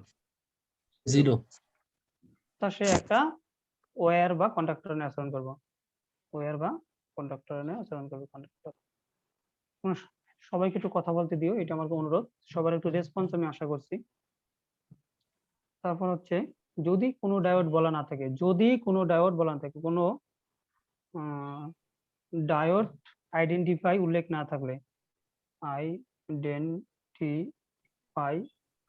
উল্লেখ না থাকলে, অর্থাৎ কি ডায়োড বা কি সেটা কিছু বলা নাই, তাহলে সেটা উল্লেখ না থাকলে সেটাকে তোমরা অবশ্যই কি ধরে নেবে বলো তো? সিলিকন ডায়োড ধরে নেবে, সিলিকন ডায়োড ধরে নেবে, লিখে নেবে, ধরে নেবে, লিখে নেবে লেট দ্য বা লেট দ্য বা দোষ ডায়োড ইজ সিলিকন। ঠিক আছে, ক্লিয়ার না কনসেপ্ট? আচ্ছা, ওই লেট দ্য ডায়োড, এটা কি প্রতিক্রিয়াতে উত্তরপত্র let the diode is silicon. হ্যাঁ হ্যাঁ, তুমি এখানে এই পাশে মানে এই এক খাতার এক কর্নারে মানে কোশ্চেনটা মনে করো তুমি এইখানে লিখবে অ্যানসার টু দা কোশ্চেন নং 2, 2 লেখার পরে এই নিচে মনে করো এখানে লিখলে অ্যানসার টু দা কোশ্চেন নং, অ্যানসার টু দা কোশ্চেন নং মনে করো 3, এটা একটা ডায়োডের মতো। তুমি এখানে লিখবে let the diode is silicon, কারণ ওখানে তো সিলিকন উল্লেখ নেই। এখন কেউ এটা জার্মেনিয়াম ধরেও করতে পারে, তাই না? এখন সিলিকন যেহেতু লিখে ডায়োডের দিতে পারে। উল্লেখ নাই, হ্যাঁ তুমি একটু লিখে দিলে টিচার বুঝতে পারবে। টিচার বুঝতে পারবে না এমন না, টিচার সে আমেরিকা থেকে বা জার্মান থেকে পিএইচডি করে আসছে, তোমার মতো আমার মতো বাচ্চাদের পরীক্ষা নিতে নিতে সে দুলচারি মানে দাড়ি চুল পাকাই ফেলাইছে, সে ওটা দেখেই বুঝতে পারবে। কিন্তু বেসিক্যালি টিচার যখন খাতা দেখে তখন সে নাবালকের ন্যায় খাতা দেখে। মনে করো যে ছেলেটা এখানে সিলিকন উল্লেখ করে দিয়েছে আর যে উল্লেখ করে দেয় নাই, তাহলে যে উল্লেখ করে দিয়েছে তাকে 0.5 দিতে তার সমস্যাটা কোথায়? সে হ্যাঁ তো নিরপেক্ষ, তাই না? জি। মনে করো পরীক্ষাগুলো এইরকমই হয়, আমি প্রভু 100% 100 ভিতরে 90 অ্যান্সার করে আসছি, প্রভু আমি টিকি নাই, আর একজনে বলবে আমি 80 অ্যান্সার করে আসছি, যখন সে বলবে সে টিকে যাবে। হ্যাঁ বলো। কম্পিটিশন বেশি হয় তখন প্রভু আবার এইগুলা দেখে হয়তো খাতা। না না না ভাই, তাই? এগুলো সব সময় দেখে, ওইটা চিন্তা করলে ঠকবে, বুঝতে পারছো? ওইটা যদি প্রভু যাই চিন্তা হোক করো আমরা তাহলে কোনো ডায়োড উল্লেখ করা না থাকলে সিলিকন ধরে করবো এবং ওটা লিখে দিব, এটাই আমাদের কনসেপ্ট। আচ্ছা আচ্ছা। হ্যাঁ হ্যাঁ হ্যাঁ হ্যাঁ তোমার কারণ তোমার একটা ম্যাথ করবে, ম্যাথের ভিতরে যাতে টিচার হাত না দিতে পারে। যেমন আমি হচ্ছে নিউক্লিয়ারে সেকেন্ড টাইম যখন আমি পরীক্ষা দিয়েছি, ফার্স্ট টাইম পরীক্ষা দিয়ে ভাইবা দিয়ে আমি তখনই চিন্তা করছি হবে না, কিন্তু সেকেন্ড টাইম যখন আমি পরীক্ষা দিয়েছি, পরীক্ষা দিয়ে আমি 87 মার্কের অ্যান্সার করছি, 87। আমি এই পরীক্ষা দিয়ে আমি বেরোয় বলছি যদি কৃষ্ণ চায় তাহলে আমি 85 পাবো, 2 মার্ক মাত্র কাটা যাবে। ধন্যবাদ। আমি 85 পাবো। এবং এইটার যেদিন আমার রেজাল্ট দিয়েছে, আমি মানে ভাইবার মানে রিটেনের রেজাল্ট দিয়েছে, এর আগে তো দেখা যাচ্ছে আমি কোনো একটা মানে কার রেজাল্ট দেখতে গেলে দেখা যাচ্ছে আমি পেছন থেকে দেখতে দেখতে আসতাম, ভয়ে বুক কাঁপতো যে কৃষ্ণ থাকি না না থাকি, থাকবো না মনে হচ্ছে, বুক কাঁপতো। কিন্তু এইটার পরীক্ষা রেজাল্টের দিন আমি একেবারে আমার সিরিয়ালে চলে গেছি যে আমার সিরিয়াল কোথায়, মানে কি কনফিডেন্স কাজ করছে যে আমার সিরিয়াল কোথায়, আমার সিরিয়ালটা আমি আগে বের করি। আমি একেবারে আমার সিরিয়াল মনে করো 25,000 সামথিং ছিল মনে হয়, তাই আমার ওই সিরিয়ালে আমি 25,112 না কি এরকম ছিল, তো আমি একেবারে ওই সিরিয়ালে চলে গেছি যে আমার সিরিয়াল কোথায়। আমি দেখি আমার সিরিয়াল আছে, মানে একটা যে ডাউট থাকে, এটা আমার ছিল না।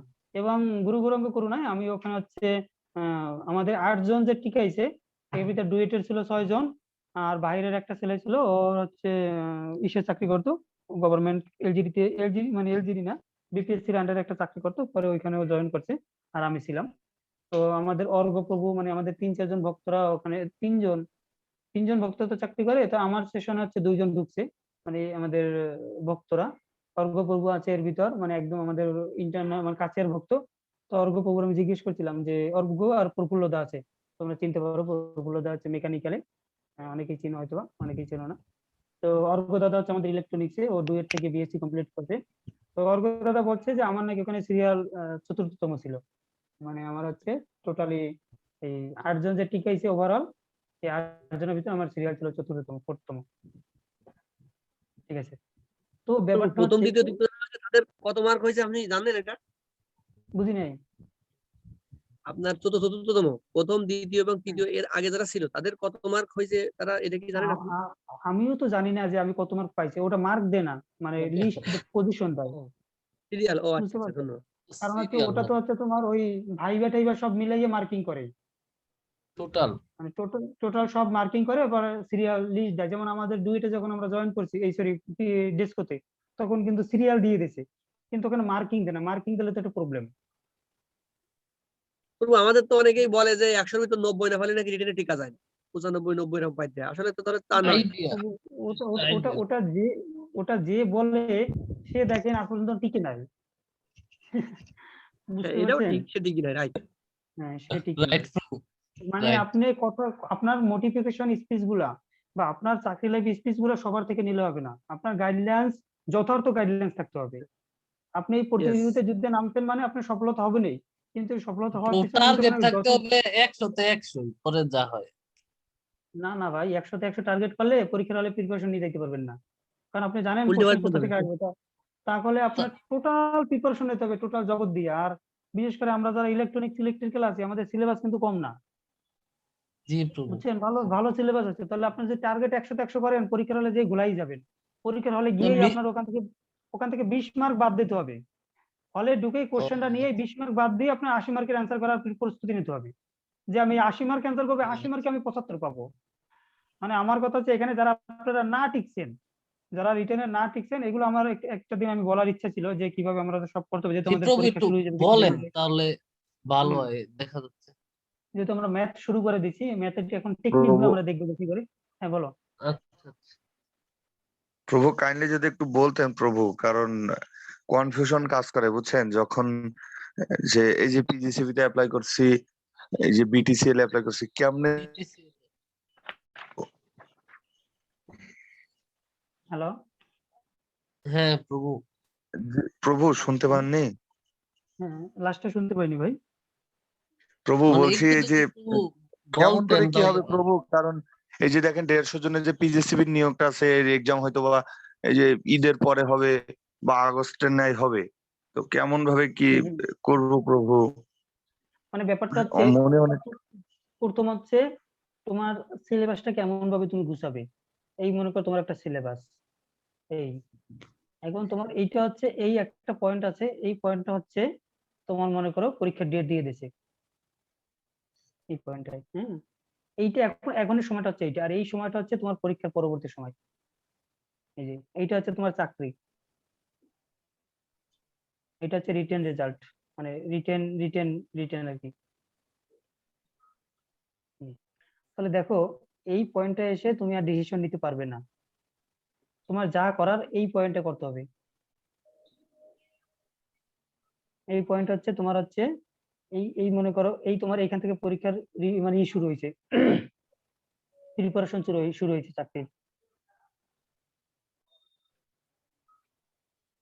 চাকরি প্রস্তুতি শুরু। দেখো মনোযোগ দিয়ে, এই টাইমটা কিন্তু একদম ভাইটাল টাইম। এখন তুমি এই প্রস্তুতি শুরু করে এই পর্যন্ত হচ্ছে তুমি সিলেবাস গুছাবে, এই পর্যন্ত কি করবে? সিলেবাস গুছাবে। এই তুমি অ্যাপ্লাই করছো চাকরি, এই চাকরি তুমি অ্যাপ্লাই করছো। যেমন আমি যেটা করতাম, আমি যেমন আমার যে হচ্ছে তোমাদের একটু দেখাই, তোমরা যদি একটু উপকৃত হও। যেমন আমাদের বিশেষ প্রশ্ন ব্যাংক একটা বই আছে না, জি হ্যাঁ প্রভু, এমসিকিউর জন্য। জি প্রভু। এমসিকিউ বইটা আমি 17 দিন বসে আমি হচ্ছে ওটা পড়ছিলাম, মানে 17 দিন বসে পড়ে হচ্ছে আমি, দাঁড়াও একটু ওয়েট করো প্লিজ। প্রভু ওটা ননের জন্য? হ্যাঁ ননের জন্য, নন টেক। ননের জন্য ওর আমি ইংলিশ 17 ম্যাথ দিন, একদম এ টু জেড সব। হ্যাঁ ওইটা আমি 17 দিন ধরে বসে, এখানে পৃষ্ঠাগুলো কি বোঝা যাচ্ছে? এই দেখো দেখো তো, জিরোটা যাচ্ছে। এই মানে হচ্ছে 1 2 3 4 5 6 7 8 9, এই আমার শেষ, এই শেষ এই কথায়। এটা আবার এই যে পিএসসি থেকে এটা কালেক্ট করছি। তাহলে দেখো আমি এই 9টা পাতা লিখতে আমি 17টা দিন ইউজ করছি। কয়দিন? 17 দিন। অর্থাৎ এই 9টা পাতা লিখতে আমি 17 দিন ইউজ করেছি। কিন্তু এই 17 দিন ইউজ করার পরে আমার সাফল্য কি হয়েছে জানো? আমি পরবর্তী রিভিশন দিতাম এটা 1 ঘন্টা 20 মিনিটে, 1 ঘন্টা 22 মিনিটে, পরীক্ষার আগে 1 ঘন্টায়।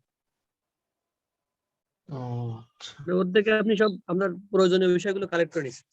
হ্যাঁ আমি ওইটা হচ্ছে 17 দিন বসে বসে ঘেটে ঘেটে, কারণ এক একটা কোশ্চেন অনেক জায়গায় 3-4 বার আছে। জি প্রভু, পরে রিভিশন দিতে গেলে সব আবার দিতে হবে। হ্যাঁ ঘেটে ঘেটে আমি দেখেছি আবার ব্যাখ্যা পরে পরে কোন জায়গা থেকে কোনটা আমার কালেক্ট করতে হবে, কোনটার সাথে কোনটা সম্পর্ক আছে, মানে ঘেটে ঘুটে এমন ভাবে ওটা করেছি। 17 দিন বসে আমি 9টা পৃষ্ঠা লিখেছি। কিন্তু এখন আমার এই 9টা পৃষ্ঠা এখনো যদি আমি পড়ি, আমার মনে হয় যে আমার টোটাল ওই বিশেষ প্রশ্ন ব্যাংক এমসিকিউ হচ্ছে আমার রিভিশন কমপ্লিট। 10 থেকে 40 পর্যন্ত সব? হ্যাঁ ধন্যবাদ। 10 থেকে যদি 40 না, এইগুলো আমাদের দেন তাহলে কি আমাদের উপকার হবে?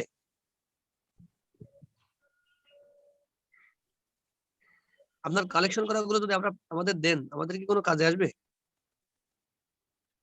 সরি একটা ফোন আসছিল তো। হ্যালো, শোনা যাচ্ছে? হ্যাঁ প্রভু শোনা যাচ্ছে। এখন দেখো এই প্রভু যে বলছিলাম, বলো।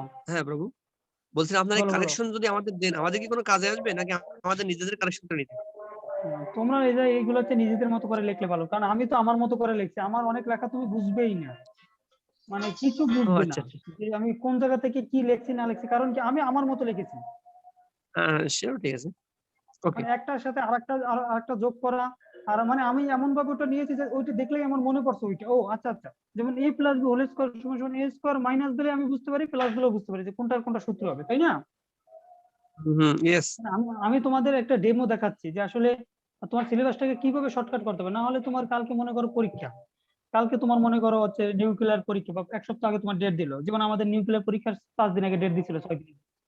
তাহলে এখন 6 দিন আগে ডেট দিলে তো মনে করো তুমি 6 দিনের মধ্যে তোমার টোটাল সিলেবাসকে যদি তুমি 2 বার না একবার রিভিশন দিতে চাও, তোমার টোটাল সিলেবাসকে তুমি একবার রিভিশন দেওয়া সম্ভব?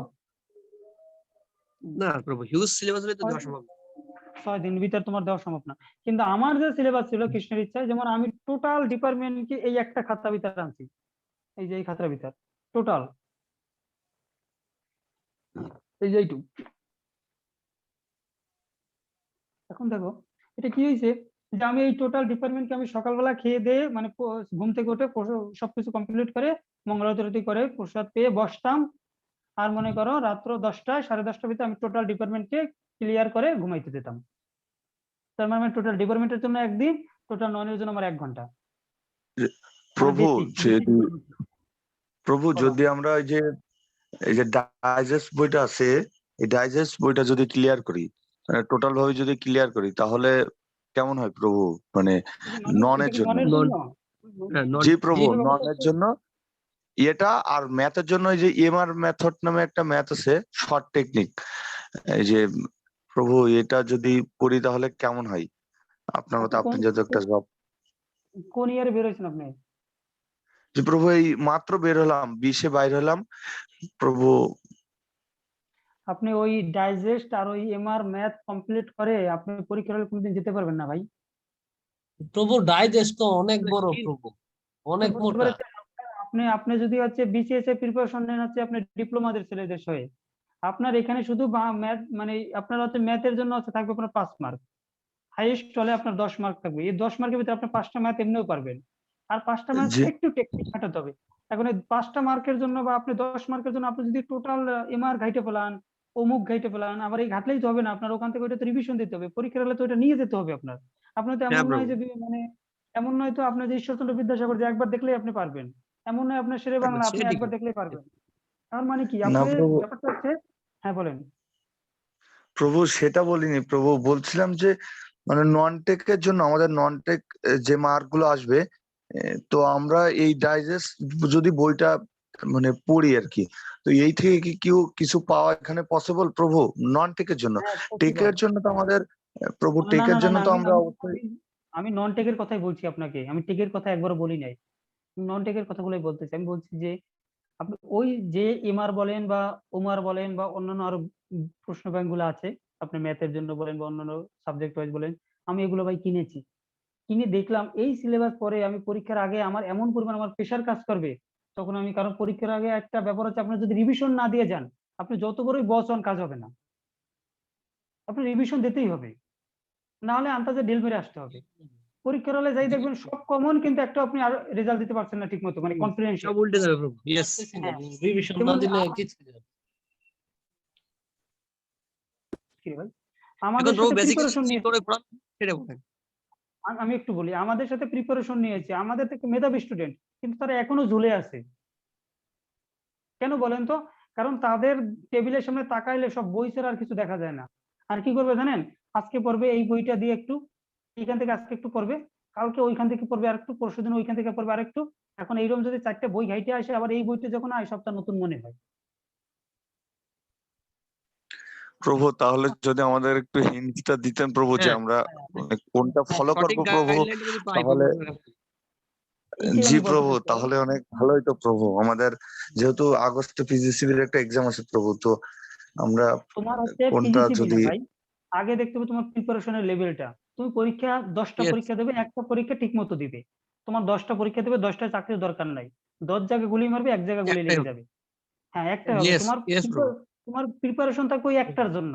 যেমন তোমার যে তুমি যে পিজিসিবি তোমার হতেই হবে, তুমি আগে হচ্ছে তোমার টার্গেট থাকতে এরকম, আমার চাকরি চাই না, আমার আগে টিকতে হবে।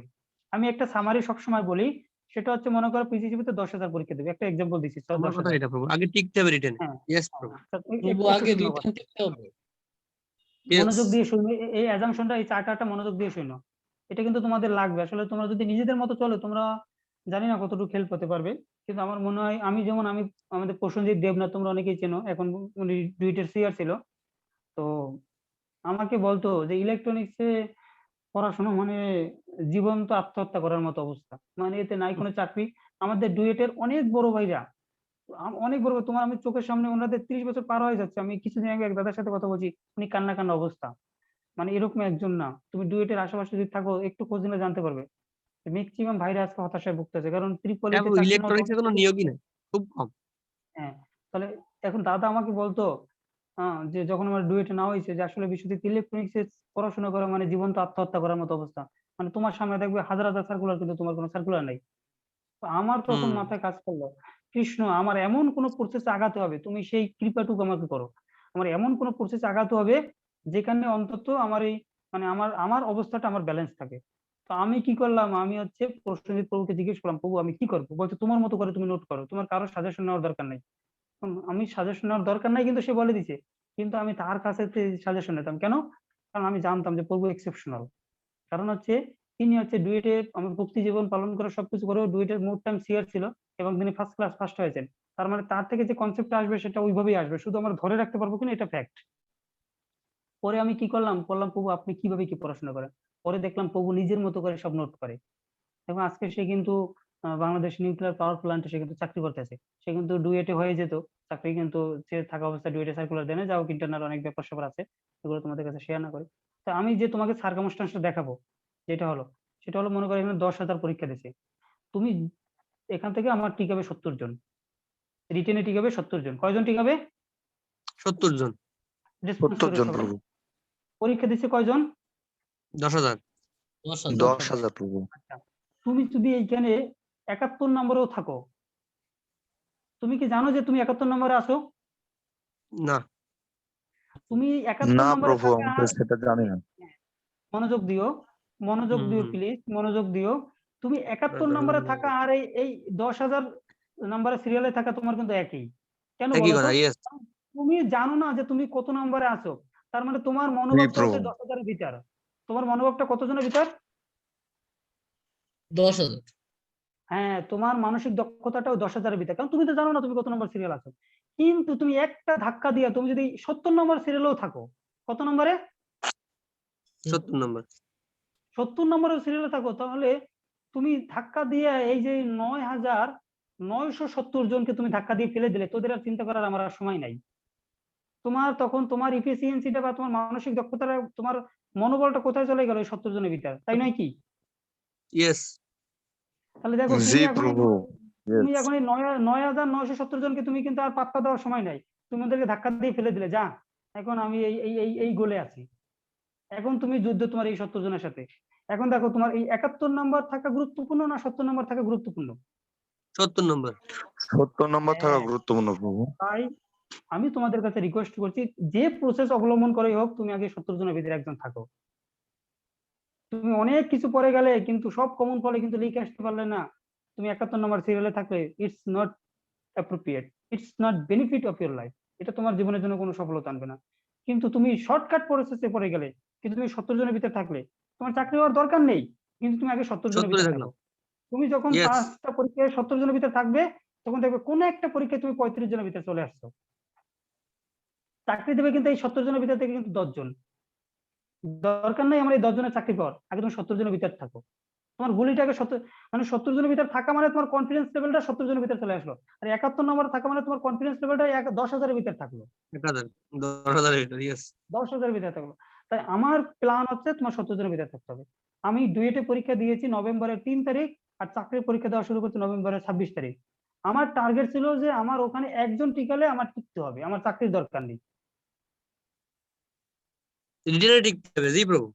হ্যাঁ, রিটেনে টিকতে হবে। আমি চাকরির পরীক্ষা দিয়েছি মাত্র একটা, সেটা হচ্ছে নিউক্লিয়ারে। মানে এইটা আমি একদম ফুল চোখ নাক বুঝে, কারণ আমার ইচ্ছা ছিল যে আমি দেশের বাইরে যাব, এটা আমার ইচ্ছা ছিল। এবং আগের বার রিটেন পরীক্ষা দিয়েছি, ভাইবা দিয়েছি, হয়নি।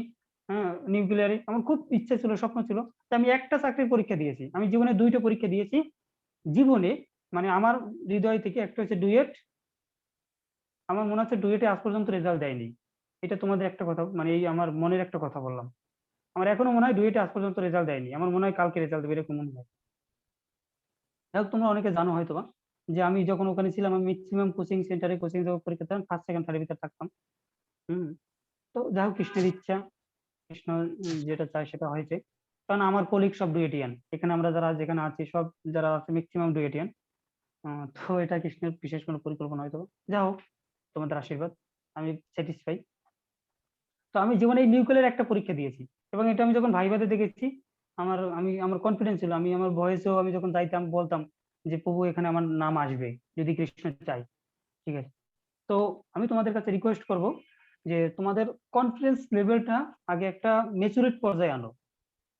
তুমি অনেক কিছু পড়লে কিন্তু পরীক্ষার হলে আউটপুট দিতে পারলে না, ইটস নট, আমি বলবো না যে এটা বেনিফিশিয়াল। কারণ আমি যেটা করতাম সেটা হচ্ছে আমি পড়তাম হচ্ছে বিশেষ প্রশ্ন ব্যাংক। আমি দেখতাম প্রসেনজিৎ প্রভু বিশেষ প্রশ্ন ব্যাংক পড়তো। বিশেষ প্রশ্ন ব্যাংকের ভিতরে তোমার যেহেতু প্রত্যেকটা সাবজেক্টে রয়েছে, তাই না? হ্যাঁ প্রভু, জি বিশেষ প্রশ্ন ব্যাংকে কি তোমার ম্যাথ রয়েছে, বাংলা রয়েছে, ইংলিশ রয়েছে, সব রয়েছে না? সবই আছে। সব হ্যাঁ। এখন তুমি বিশেষ প্রশ্ন ব্যাংকটা একদম টোটালি যখন তুমি সম্পূর্ণ করতে পারবে, এবং তোমার যদি 10 থেকে 40 পর্যন্ত বিশেষ তুমি যদি প্রশ্ন ব্যাংক কমপ্লিট করতে পারো, তাহলে দেখবে প্রত্যেকটা ডিপ্লোমার পরীক্ষা এখান থেকে 80% কোশ্চেন থাকে, 80% কোশ্চেন আরো বেশি থাকবে থাকে। মানে। পিডিবির যে পরীক্ষা হয়েছে 100% বিসিএস প্রশ্ন। তাহলে তুমি কেন বোকার মতো তুমি এই এত কিছু পড়তে যাবে?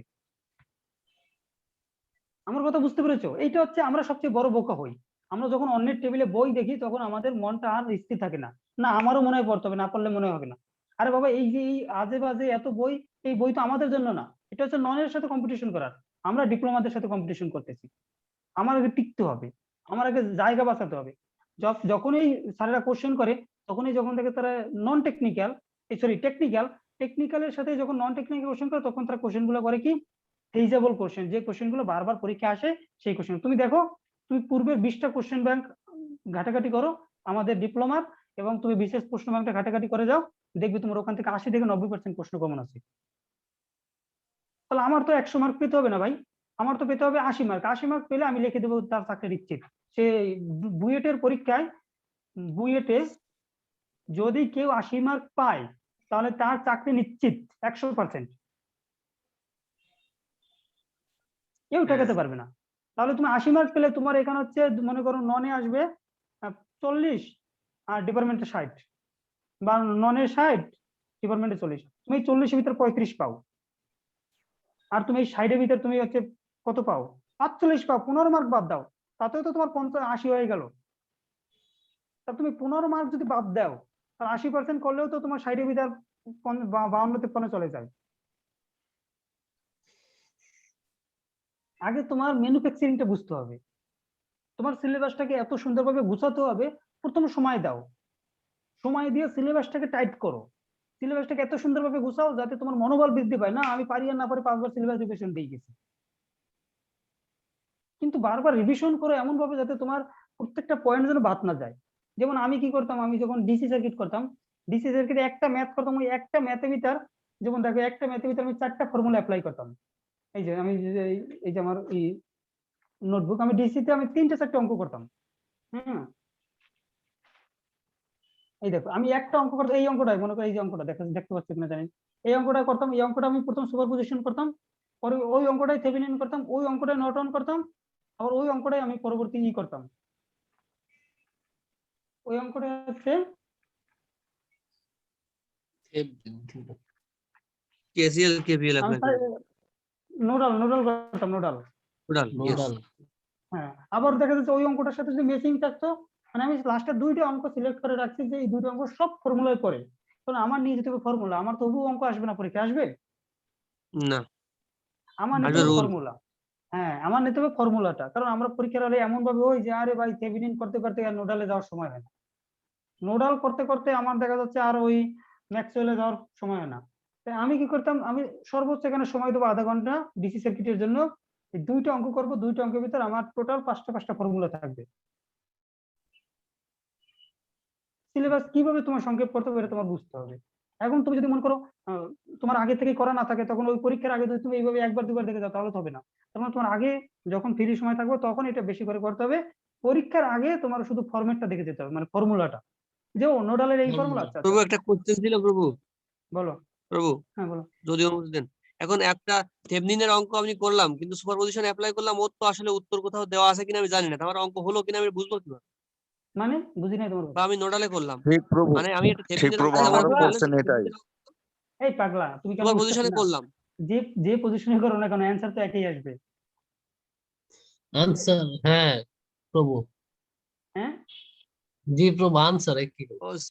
অ্যানসার বুঝতে পারি, হ্যাঁ উত্তর তো একই, রাইট, এক আসবে না। প্রভু জি প্রভু, Yes, yes, ধন্যবাদ।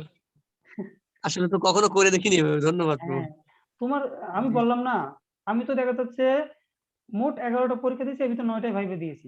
তো আমি এই টেকনিকটা যাদেরই ফলো করাইছি তারা আজ পর্যন্ত আমার চেয়ে ছোট ভাইরা আমার আগে চাকরি হয়ে গেছে। ওরা কি করছে, ওটা এটা সিরিয়াস নিয়েছে, কারণ প্রভু আমাদেরও জি প্রভু, আমাদের জন্য কৃষ্ণর কৃপায় হ্যাঁ আমাদের এভাবে অ্যাপ্লাই করবেন প্রভু। তোমরা প্রভু কতগুলো আমাদেরও বুঝতে, তেমন ভাবে একটু গড়ে তোলেন প্রভু, তাহলে আমরা এখন হচ্ছে তোমরা সেই বিষয়টা কিভাবে নিবে সেটা তো ফ্যাক্ট।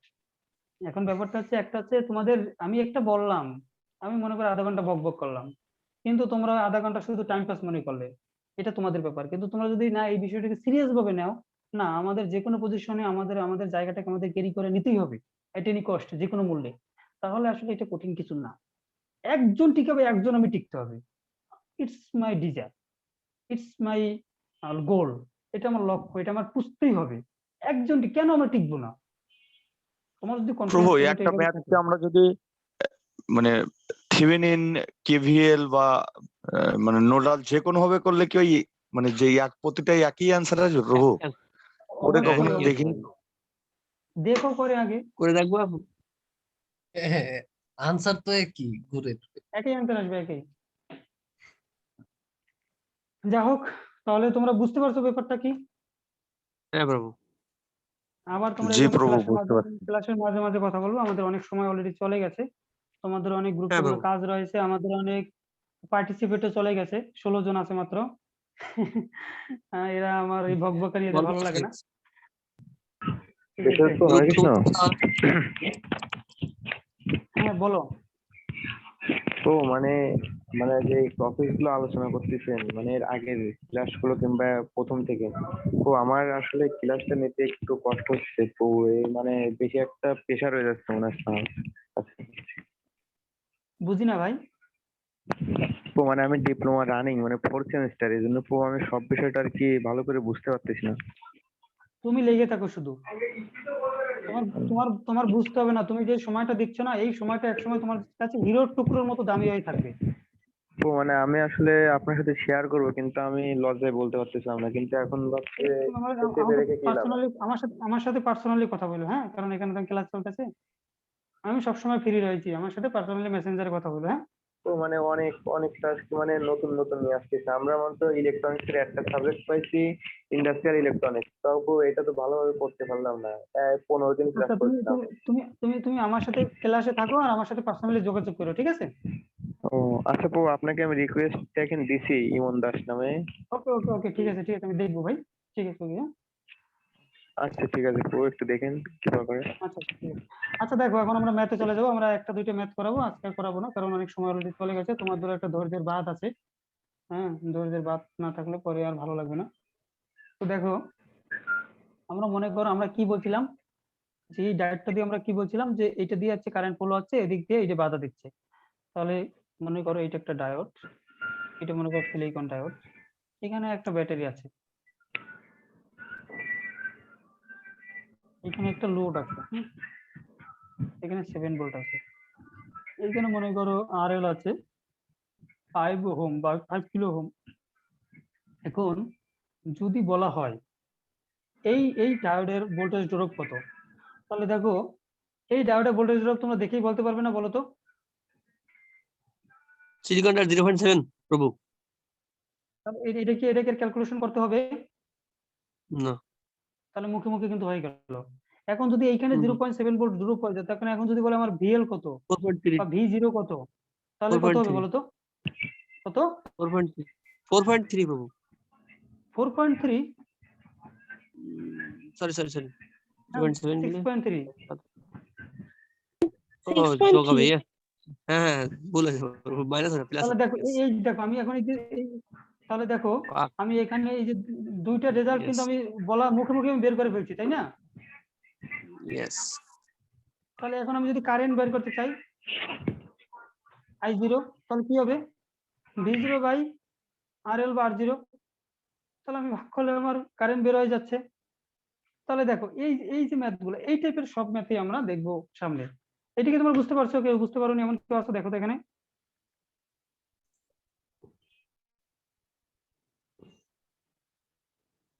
ঠিক আছে, তাহলে আমরা পরবর্তী আগাই। প্রভু আরেকটু উপরে নেওয়া যায় কি পেজটা, তাহলে একটু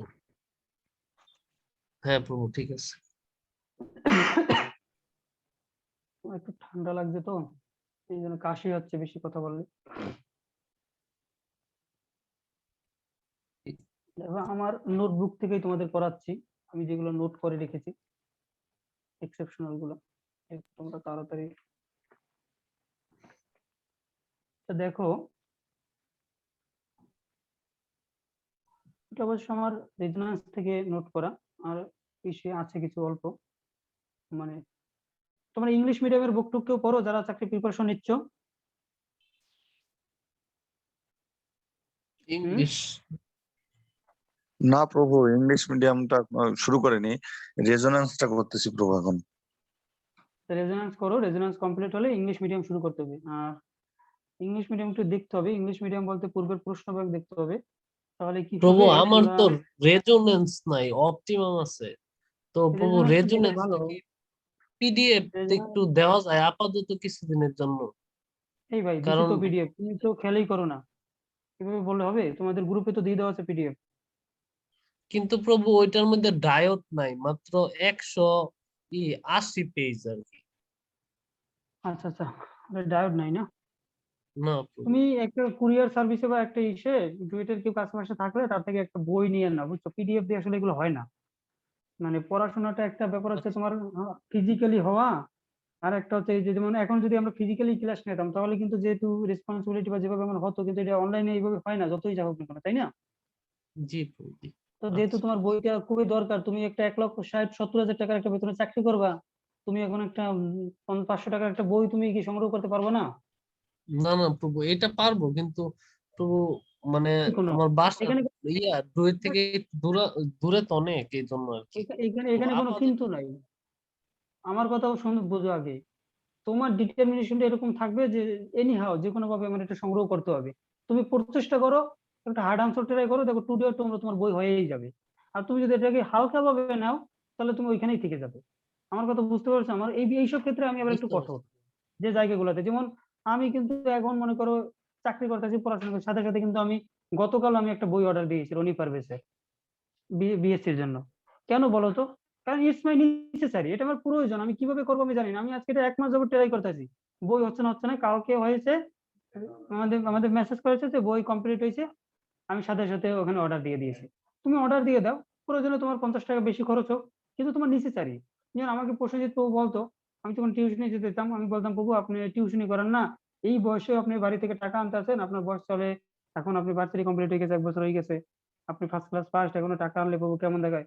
ও বলতো, দেখো কেমন দেখাক না দেখাক এটা আমার মুখ্য নয়, আমি এখন 12 মাসে ইনকাম করে 5 বরং 60,000 টাকা। আর এই 12 মাসে হচ্ছে 60,000 টাকা ইনকাম করার জন্য প্রত্যেক দিন আমার মিনিমাম 2.5 থেকে 3 ঘন্টা দিতে হবে। একটা টিউশনি করাইতে যাইতে 1 ঘন্টা, করাইতে হবে 1.5 ঘন্টা, আর প্রিপারেশন নিতে হবে 1 ঘন্টা, মিনিমাম 2.5 থেকে 3 ঘন্টা দিতে হবে। তাহলে 3 ঘন্টা দিয়ে আমি প্রতি মাসে 5,000 টাকা ইনকাম করতেছি। আমি যদি কষ্ট মষ্ট করে কোনোভাবে চলে যেতে পারি, আর এই 3 ঘন্টা আমি পড়াশোনার জন্য সময় দিই, আমি যদি 2 মাস আগে বা 5 মাস আগে বা 1 বছর আগে আমি চাকরিটা নিতে পারি, 2 মাস আগে নিলেও আমার 2 মাসে প্রভুর এখন বেতন আছে প্রায় 1,10,000 টাকা বা 7,000 টাকা। তাহলে সে 2 মাস আগে চাকরি নিলেও তার কিন্তু 2,30,000 টাকা চলে আসতেছে। আর সে কিন্তু দেখো 2 মাস পরে যাওয়া মানে কি হতাশা আরো বেড়ে যাওয়া। তাহলে ব্যাপারটা তোমার বুঝতে হবে, তুমি কি 5,000 টাকা গুরুত্ব দিবে না তোমার এই ফিউচারটাকে গুরুত্ব দিবে? বুঝতে পারছি। আমরা ম্যাক্সিমাম হচ্ছে আমরা 5,000 টাকা গুরুত্ব দেয় কিন্তু ফিউচারটাকে কেউ গুরুত্ব দেয় না। ও না ঠিক আছে, হয়ে যাবে, আরে ভগবান যা চায়। কিন্তু আমরা ভগবানের জন্য কিছু করতেছি না, আমরা যে বলি ভগবান যা ইচ্ছে তাই হবে। কিন্তু যখন প্রশ্ন করি, আমরা দেখি যে তুমি ফেসবুকে ঢুকে তুমি কি করো, যিনি পাওয়ার, যেমন আমি আমার ম্যাক্সিমাম পড়াশোনা ছিল অনলাইনে, যে কিভাবে আমার মনে করো প্রায় 100-150 প্রায় আমার 100+ হবে পিডিএফ ফাইল ডাউনলোড করা ছিল। আমি 2-3টা টিউশনি করাতাম, টিউশনি করাইতাম, মানুষ করাইতে 1 ঘন্টা, আমি করাইতাম 1.5 ঘন্টা। আমি কি করতাম, স্টুডেন্টকে পড়াইতে দিয়ে আমি আমার পড়াশোনা করতে থাকতাম। স্টুডেন্টের ফ্যামিলির লোক দেখতো, ও স্যারে তো আমার মেয়ে ছেলের 1.5 ঘন্টা পড়াইতেছে, কিন্তু আমি দেখা যাচ্ছে ওখানে 1.5 ঘন্টা পড়লে আমি 1 ঘন্টা আমার পড়াশোনা করতাম। ইটস টেকনিক, কারণ আমার তো টিউশনি করাতে হবে, নাহলে আমি বাঁচবো না। আমার টেকনিক ছিল আমি টিউশনির ভিতরে আমি কিভাবে আমার পড়াশোনা ব্যালেন্স করতে পারি। আমি যখন রাস্তায় গাড়িতে যেতাম, আমি এই পিডিএফ খুলে আমি পড়তে থাকতাম। অনেকে আমার বলতো, কি ভাই কি পড়তে আছেন? ফ্রেন্ডরা দেখা হলে বলতো, কি রে তুই কি পড়াশোনা করতেছ এত বেটা, এত পড়াশোনা করে কি করবি? কিন্তু আমার ডিটারমিনেশন ছিল আমার আমার জায়গায় লক্ষ্যে পৌঁছাতে হবে। কে কি বলুক না, যারা আমাকে বলছে তারা এখনো গাজীপুরে ঘুরতে আছে আর কৃষ্ণের ইচ্ছায় এখন তারাই আমাকে এখনো বলতেছে বন্ধু কি পড়বো, কি সাজেশন দেবো বা কি, যদিও সিমিলার তারা আমার একই ইয়ার মেট বা কিছু। ব্যাপারটা হচ্ছে তুমি তোমার যখন লক্ষ্যে পৌঁছাবে, আজকে তোমরা যদি তোমাদের জেনারেশনে যারা প্রতিষ্ঠিত হয়েছে তাদেরকে তোমরা যদি দেখো, একই অবস্থা। যারাই একটা পজিশনে পৌঁছেছে, যারাই একটা লক্ষ্যে, ভালো একটা লক্ষ্যে পৌঁছেছে, তারাই মনে করো যে এই হার্ড অ্যান্ড সোলের জায়গাটায় তারা স্ট্রং ছিল। এটা তোমার ক্লিয়ার হতে হবে। তোমাকে কে কি বলুক না বলুক এটা তোমার দেখার সময় নেই এখন। এখন হচ্ছে তোমার লক্ষ্যে বোঝানো। আজকে তুমি লক্ষ্যে তোমার ধাক্কা দিয়ে পৌঁছে যাও, কালকে দেখবা যে তোমাকে বলছিল সেই তোমাকে এসে দৌড়াদৌড়ি করবে। ঠিক আছে? জি আমার কথা বুঝতে পেরেছো? জি প্রভু। হ্যাঁ, এই জন্য তোমার লক্ষ্যটাকে তোমার দৃঢ়ভাবে স্ট্রং করতে হবে।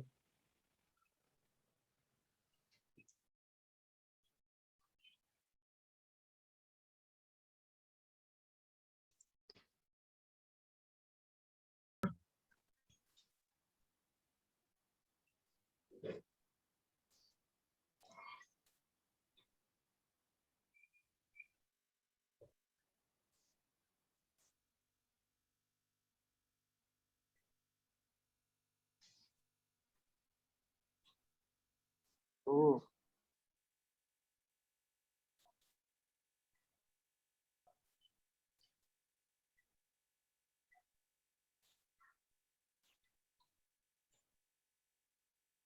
প্রভু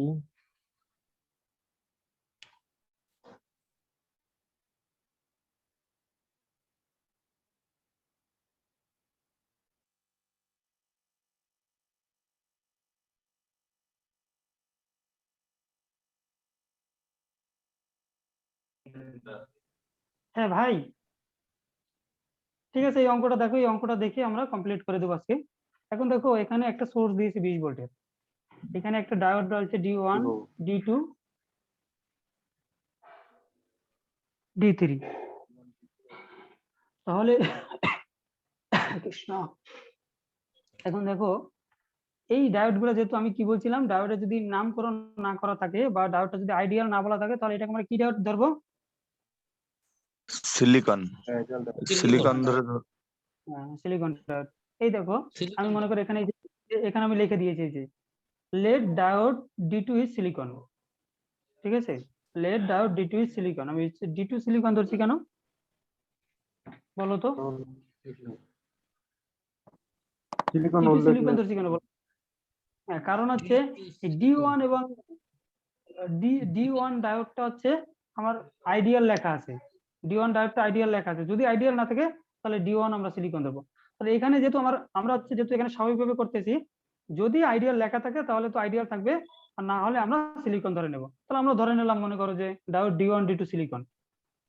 আমি চিন্তা করছিলাম যে একটা আইডিয়াল ধরবো, একটা সিলিকন ধরবো। তাহলে যেহেতু আমরা এখানে, তোমরা বুঝতে পেরেছো, তাই আমরা দুইটাই সিলিকন ধরলাম। এখন দেখো আমি যখন ফরওয়ার্ড ভোল্টেজ প্রয়োগ করবো 20 ভোল্ট, আমি কি করলাম 20 ভোল্ট প্রয়োগ করলাম। 20 ভোল্ট প্রয়োগ করার ফলে এইখান থেকে আসার পরে এখানে 0.7 ভোল্ট ড্রপ করলো, 0.7 ভোল্ট। আচ্ছা, এখন 0.7 ভোল্ট ড্রপ করার পরে এইখানে আসলো। এইখানে আসার পরে যতক্ষণ পর্যন্ত এখানে 0.7 ভোল্ট না পাবে, এই ডায়োডটা কি অ্যাক্টিভ হবে বলো তো? না। মনোযোগ দিও প্লিজ, না খুব প্রভু। সুন্দর একটা অঙ্ক, দেখা যাচ্ছে তো? প্রভু দেখা যাচ্ছে। আচ্ছা, আমি বলছি এইখানে আসার পরে এই ডায়োডটা কখন অ্যাক্টিভ হবে? যতক্ষণ পর্যন্ত 0.7 ভোল্ট না পাবে ততক্ষণ কি অ্যাক্টিভ হবে? না প্রভু। আচ্ছা, 0.7 ভোল্ট পাওয়ার পরে সে অ্যাক্টিভ হলো, 0.7 ভোল্ট। আচ্ছা, এই 0.7 ভোল্ট পাওয়ার অ্যাক্টিভ হওয়ার পরে সে কি নেগেটিভ প্রান্তে চলে আসবে না? আসবে। জি প্রভু। হ্যাঁ, তাহলে এখন দেখো এই যে রেজিস্ট্যান্সটা আছে, আমার I2 বের করতে বলছে প্রথম। এই যে রেজিস্ট্যান্সটা আছে, এই রেজিস্ট্যান্সের আর কত ভোল্ট ড্রপ হবে তাহলে বলো তো? 0.7 0.7 ভোল্ট। এই একটা পয়েন্ট। তাহলে আমি যদি I2 বের করতে চাই তাহলে I2 এর মান কত হবে বলো তো? 0.7 বাই 3.3। ক্লিয়ার? ইয়েস। এখন দেখো এই যে একটা প্রসেস গেল। আবার যদি আমরা কোন ওই যে কি যেন আছে আমাদের এরপরে, ঘুম আসতেছে নাকি তোমাদের? না প্রভু। ঘুম আসলে বলবো। বেকার লাইফে ঘুম আসলে তো হবে না। অনেক না, অনেক সময় চলে যাচ্ছে তো, হ্যাঁ, বহুত টাইম চলে যাচ্ছে। আমাদের বোরিং লাগতেছে নাকি? প্রভু এই না না প্রভু, প্রভু প্রভু ঠিক এই আছে। ম্যাথটা আমরা প্রভু এই ম্যাথটা কি আমরা ওই যে এইভাবে করে এইভাবেও তো করতে পারি, এইভাবে I2 আয়ন বের করতে পারি, তারপরে মানে I3 বের করে আয়ন থেকে I2 বিয়োগ করতে পারি, কিন্তু প্রভু এখানে কি কেভিএল প্রয়োগ করতে পারি না আমরা? কেভিএল প্রয়োগ করলে কি হয় না? আমি চাচ্ছি যে তোমরা ম্যাথ গুলা মুখে মুখে করে ফেলবে। আমি আগেই বলছি যে তোমাদের থিঙ্কিং গুলো থাকবে হাই লেভেলের। হ্যাঁ, তোমরা ওই প্রত্যেকটা হচ্ছে বাচ্চাদের মতো তোমরা ওই ডিসি ডিসি সার্কিটের ওই যে কেবিএল কেসিএল অ্যাপ্লাই করবে না। কেবিএল কেসিএল অ্যাপ্লাই করলে তোমার দেখা যাচ্ছে তোমার বড় সময় হয়ে তুমি তোমার সময় বের করতে পারবে না। আর বুয়েটের পরীক্ষা তোমরা এখানে তো অনেকেই দিয়েছো মনে হয় না? তো মনে করো জি এখানে এই ম্যাথটা থাকবে, ম্যাথের পরে একটা নির্দিষ্ট জায়গা থাকবে। তো আমি যেটা করতাম, আমি পৃষ্ঠাটা ভাঁজ করতাম এইভাবে, পৃষ্ঠাটা ভাঁজ করে এই অর্ধেকে প্রথম করতাম, অর্ধেকে করার পর টিচার দেখবে তোমার টেকনিক গুলা, অর্ধেকে করার পরে যদি ভাই ভাই কোনোভাবে অঙ্কটা ভুল হইতো তাহলে যাতে এই পাশে করতে পারি। ক্লিয়ার না? ক্লিয়ার না? ক্লিয়ার। হ্যাঁ, এই বিষয়গুলো তোমার মাথায় রাখতে হবে। জি মানে প্রভু এবার ক্লিয়ার। তোমার আউটস্ট্যান্ডিং পয়েন্ট গুলো তোমার মাথায় রাখতে হবে যে আমি কিভাবে কোন বিষয়গুলো আমি এখানে অ্যাপ্লাই করে আমি একটা সুন্দর একটা প্রসেস বের করে নিয়ে আসতে পারি। আমার 1 ঘন্টার ভিতরে অ্যান্সার করতে হবে একটা ম্যাথের জন্য, আমার এমন জায়গা করতে হবে যাতে আমার সেটিং সুন্দর থাকে, মানে অল ওভার। তো ম্যানেজমেন্টটা খুব দক্ষ হতে হবে। চাকরির পরীক্ষায় যদি তুমি আইকিউটাকে ম্যানেজমেন্টটাকে দক্ষ করতে পারো, আইকিউটাকে একটু সুচারু করতে পারো, তাহলে ওই যে কোশ্চেন অ্যান্সার আছে তুমি খুব সুন্দরভাবে 80-85 অ্যান্সার করে আসতে পারবে। আর তোমার অ্যান্সারটা এমন থাকবে আমি 85 মার্কের অ্যান্সার করবো, তার ভিতরে আমার 82 দিতে হবে। একটা পরীক্ষা দেবে, আইয়া বলবে যে আমি এটা জয়েন করবো এট এ টাইম। ক্লিয়ার?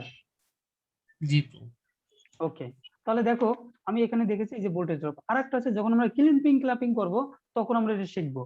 অর্থাৎ এইখানে 0.7 ভোল্ট পর্যন্ত যতক্ষণ না পাবে ততক্ষণ পর্যন্ত এই ডায়োডটা অ্যাক্টিভ হবে না। এখন এইখানে 0.7 ভোল্ট যেতে যতটুকু সময় লাগবে ততক্ষণ পর্যন্ত তো এইখান থেকেও কারেন্ট ফ্লো হবে, ভোল্টেজ ফ্লো হবে, তাই না? হ্যাঁ প্রভু। এইটা একটু মনোযোগ দিও। এইখান থেকে যতক্ষণ ভোল্টেজ ফ্লো হবে সেই পথটা দিয়েও ভোল্টেজ ফ্লো হবে না, কারণ তো সে সোজা মানে সে সহজ পথ চাইবে, তাই না? হ্যাঁ প্রভু। আচ্ছা, তাহলে দেখো সে এইখানেও যে পরিমাণ এসে ধাক্কা দেবে এইখানে এসেও সে একই ভাবে ধাক্কা দেবে।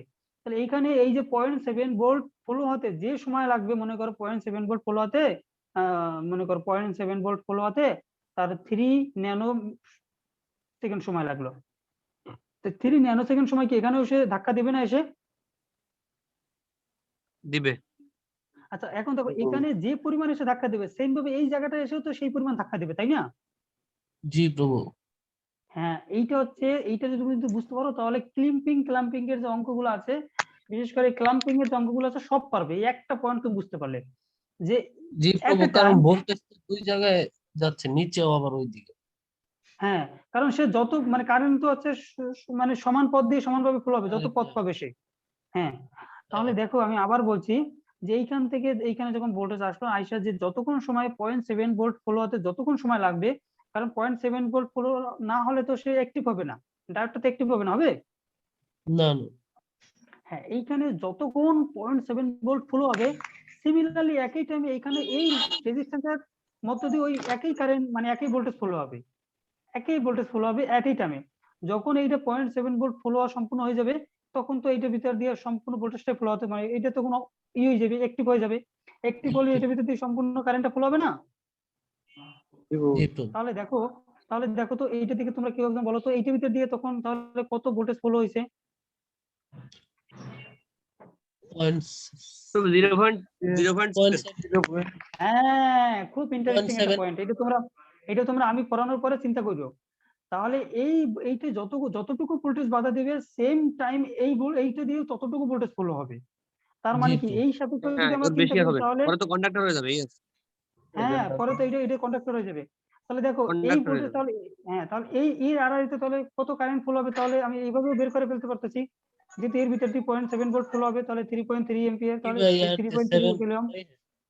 জি প্রভু, এখান তাহলে থেকে কারেন্ট বের তাহলে করতে হবে। হ্যাঁ, কারেন্ট বের করতে হবে। এইটা হচ্ছে সূক্ষ্ম পয়েন্ট, এটা হচ্ছে মূল থিওরি, এইটা হচ্ছে আমেরিকান থিওরি। এই আগে যেটা বলছি এটা হচ্ছে সেই আমাদের ওই ইন্ডিয়া। Indian Indian. থিওরি, আর এইটা হচ্ছে ব্রিটিশ থিওরি বা আমেরিকান থিওরি। এখন দেখো এইটা দিয়ে আমি বুঝাচ্ছি যদি এখানে 0.7 ভোল্ট না হয় যদি এখানে 10 ভোল্ট হতো তাহলে এইটার আড়াইতে কিন্তু 10 ভোল্টই ফলো হতো। রোড ইয়েস। জি বুঝতে পারছো ব্যাপারটা? বুঝছি, তাহলে যত bro. বলতো এখানে একই। হ্যাঁ হ্যাঁ হ্যাঁ হ্যাঁ তাহলে এখন দেখো, তাহলে আমরা প্রভু আরেকবার বললে একটু ভালো হতো, নেট প্রবলেম দেখা দিছিল। হ্যাঁ, কথা শোনা আচ্ছা যায় আচ্ছা এইটা রেকর্ড করা আছে, তুমি রেকর্ডটা দেখে নিও, আমাদের অনেক সময় চলে যাচ্ছে, আমার আবার রান্নাঘরে ঢুকতে হবে, ভগবানের জন্য রান্না করতে হবে, হরে ঠিক কৃষ্ণ। আছে? হ্যাঁ প্রভু, হুম, ধন্যবাদ। আচ্ছা ক্ষমা চাচ্ছি আমি তোমাদের কাছে, আমি এই জি আবার না বুঝে, আমি তোমার ভিডিওটা একটু দেখে নিও, ওই যে ভিডিও আমরা দিয়ে দেবো, একটু দয়া করে দেখে নিও। এখন দেখো, যদি আমরা এই 5.6 এর কি 5.6 এর ভোল্টেজ যদি আমরা বের করতে চাই, যদি তুমি তাহলে পুরো পুরো 10। কারেন্ট বের করতে চাই, তাহলে তুমি যদি এইভাবেও এই লুপেও চিন্তা করো, তাহলে এইখানে হচ্ছে 0.7 ভোল্ট ড্রপ, এইখানে হচ্ছে 0.7 ভোল্ট ড্রপ, তাহলে কি 20 থেকে এই দুইটা বিয়োগ করে এইটা দিয়ে সেটা ভাগ করে দিয়ে দিলে হয়ে যাচ্ছে, ঠিক না? মানে দেখো এইভাবে তুমি এই লুপটা চিন্তা করতেছো, এই যে এই লুপটা, এই যে এই লুপটা, এই যে এইটা, অথবা তুমি যদি এটা চিন্তা করো তাতেও একই 0.7 ভোল্ট বাদ দিয়া 20 থেকে ভাগ আছে এটা। তাহলে দেখো এই অঙ্ক করার জন্য কি আমার বিশাল কিছু অ্যারেঞ্জমেন্টের দরকার আছে? না না না। বিশাল এটা তুমি দেখে দেখে তোমার মাথায় চলে আসছে না? হুম। তাহলে এইরকম আমাদের ডায়োডের যে ম্যাথ আছে, প্রত্যেকটা ম্যাথ তুমি এইরকম এই একটা ম্যাথ দিয়ে চিন্তা করতে পারবে, প্রত্যেকটা ম্যাথ তোমার কাছে আমার থাকবে। কালকে তোমরা হচ্ছে এই ডায়োডের যে ম্যাথ গুলো আছে তোমরা হচ্ছে ক্লিয়ারলি কালকে তোমরা সবাই দেখে আসবে, এবং আমি প্রার্থনা করবো তোমাদের কাছে বিশেষভাবে যে তোমাদের যার যার সুযোগ আছে তারা ইংলিশ মিডিয়ামের বইও একটু একটু দেখবে, অথবা বিভিন্ন চাকরি পরীক্ষায় যে ম্যাথ গুলো আছে একটু একটু দেখবে, কারণ আমি চাচ্ছি তোমাদের জন্য কোনো গ্যাপ না থাকে। এবং আমি তোমাদের কাছে একটা রিকোয়েস্ট করছিলাম, তোমাদের যে বিশেষ যে জিনিসগুলো মনে হয় যে না এই জিনিসগুলো আমাদের কাছে বিশেষ মনে হচ্ছে, সেই জিনিসগুলো তোমরা গ্রুপে শেয়ার করবে যাতে তোমার থেকে অন্য কারো হেল্প হয়। এটা আমি তোমাদের কাছে অনুরোধ করব। আর তোমরা ডায়োড এই থিংকিংটা কি তোমরা বুঝতে পারছো ক্লিয়ারলি? জি প্রভু, এটা হ্যাঁ বুঝতে প্রভু, পারছি। প্রভু এটা কি কালকে তো মনে হয় কোনো ক্লাস নাই রুটিনে, কালকে সোমবারে আছে দ্যাট ডিসি মিনস স্যার কি? কালকে দ্যাট মিনস আমাদের পরবর্তী শুক্রবারে, এই যে এখন জি তোমাদের এই যে পাঁচ দিন তোমাদের সময় আছে, এই 5 দিন বসে টোটাল সিলেবাসটা তোমরা হ্যাঁ সুন্দরভাবে প্রভু, বুঝতে পারবে পরবর্তী তো ডায়োডের। বৃহস্পতিবার প্রভু, তো এই পরীক্ষা প্রভু, আছে আপনার ডিসি আর এই 5 দিনে শেষ প্রভু করতে। আমাদের টোটাল ডায়োডের যত কিছু আছে, ডায়োড সেমিকন্ডাক্টর, ওই টোটালটা হ্যাঁ আমরা হ্যাঁ হ্যাঁ হ্যাঁ হ্যাঁ তাহলে দেখো এই 5 প্রভু দিনে তোমরা হ্যাঁ বলো। আপনার বিকে মেহতার যে প্রিন্সিপাল অফ ইলেকট্রনিক্স এর পিডিএফ আছে প্রভু আপনার কাছে? আছে ভাই, আছে। তাহলে যদি আমাদের দেওয়া যায়, তুমি ওটা আমাদের তো অনলাইন বই তো থেকে নাই। ডাউনলোড করে নাও, অনলাইন থেকে ডাউনলোড করে ও নাও। আচ্ছা প্রভু, আমি মাঝে খুঁজছিলাম, এটা পাইনি, বাট আমিও বুঝতে পারিনি ঠিক, একজন বলছিল এই বইটার কথা। আচ্ছা ঠিক আছে, আমি তুমি আবার অনলাইন চাই, থেকে দাও। যদি না হয় আপনি বলবেন। আর হচ্ছে তুমি এটা অ্যাভেলেবেল কিনতে পাবে, ডুয়েটের কেউ ওখানে থাকলে ওখানে 120 টাকা 25 টাকায় কিনতে পাওয়া যায়। আচ্ছা প্রভু, আমি তো খুলনায় থাকি প্রভু।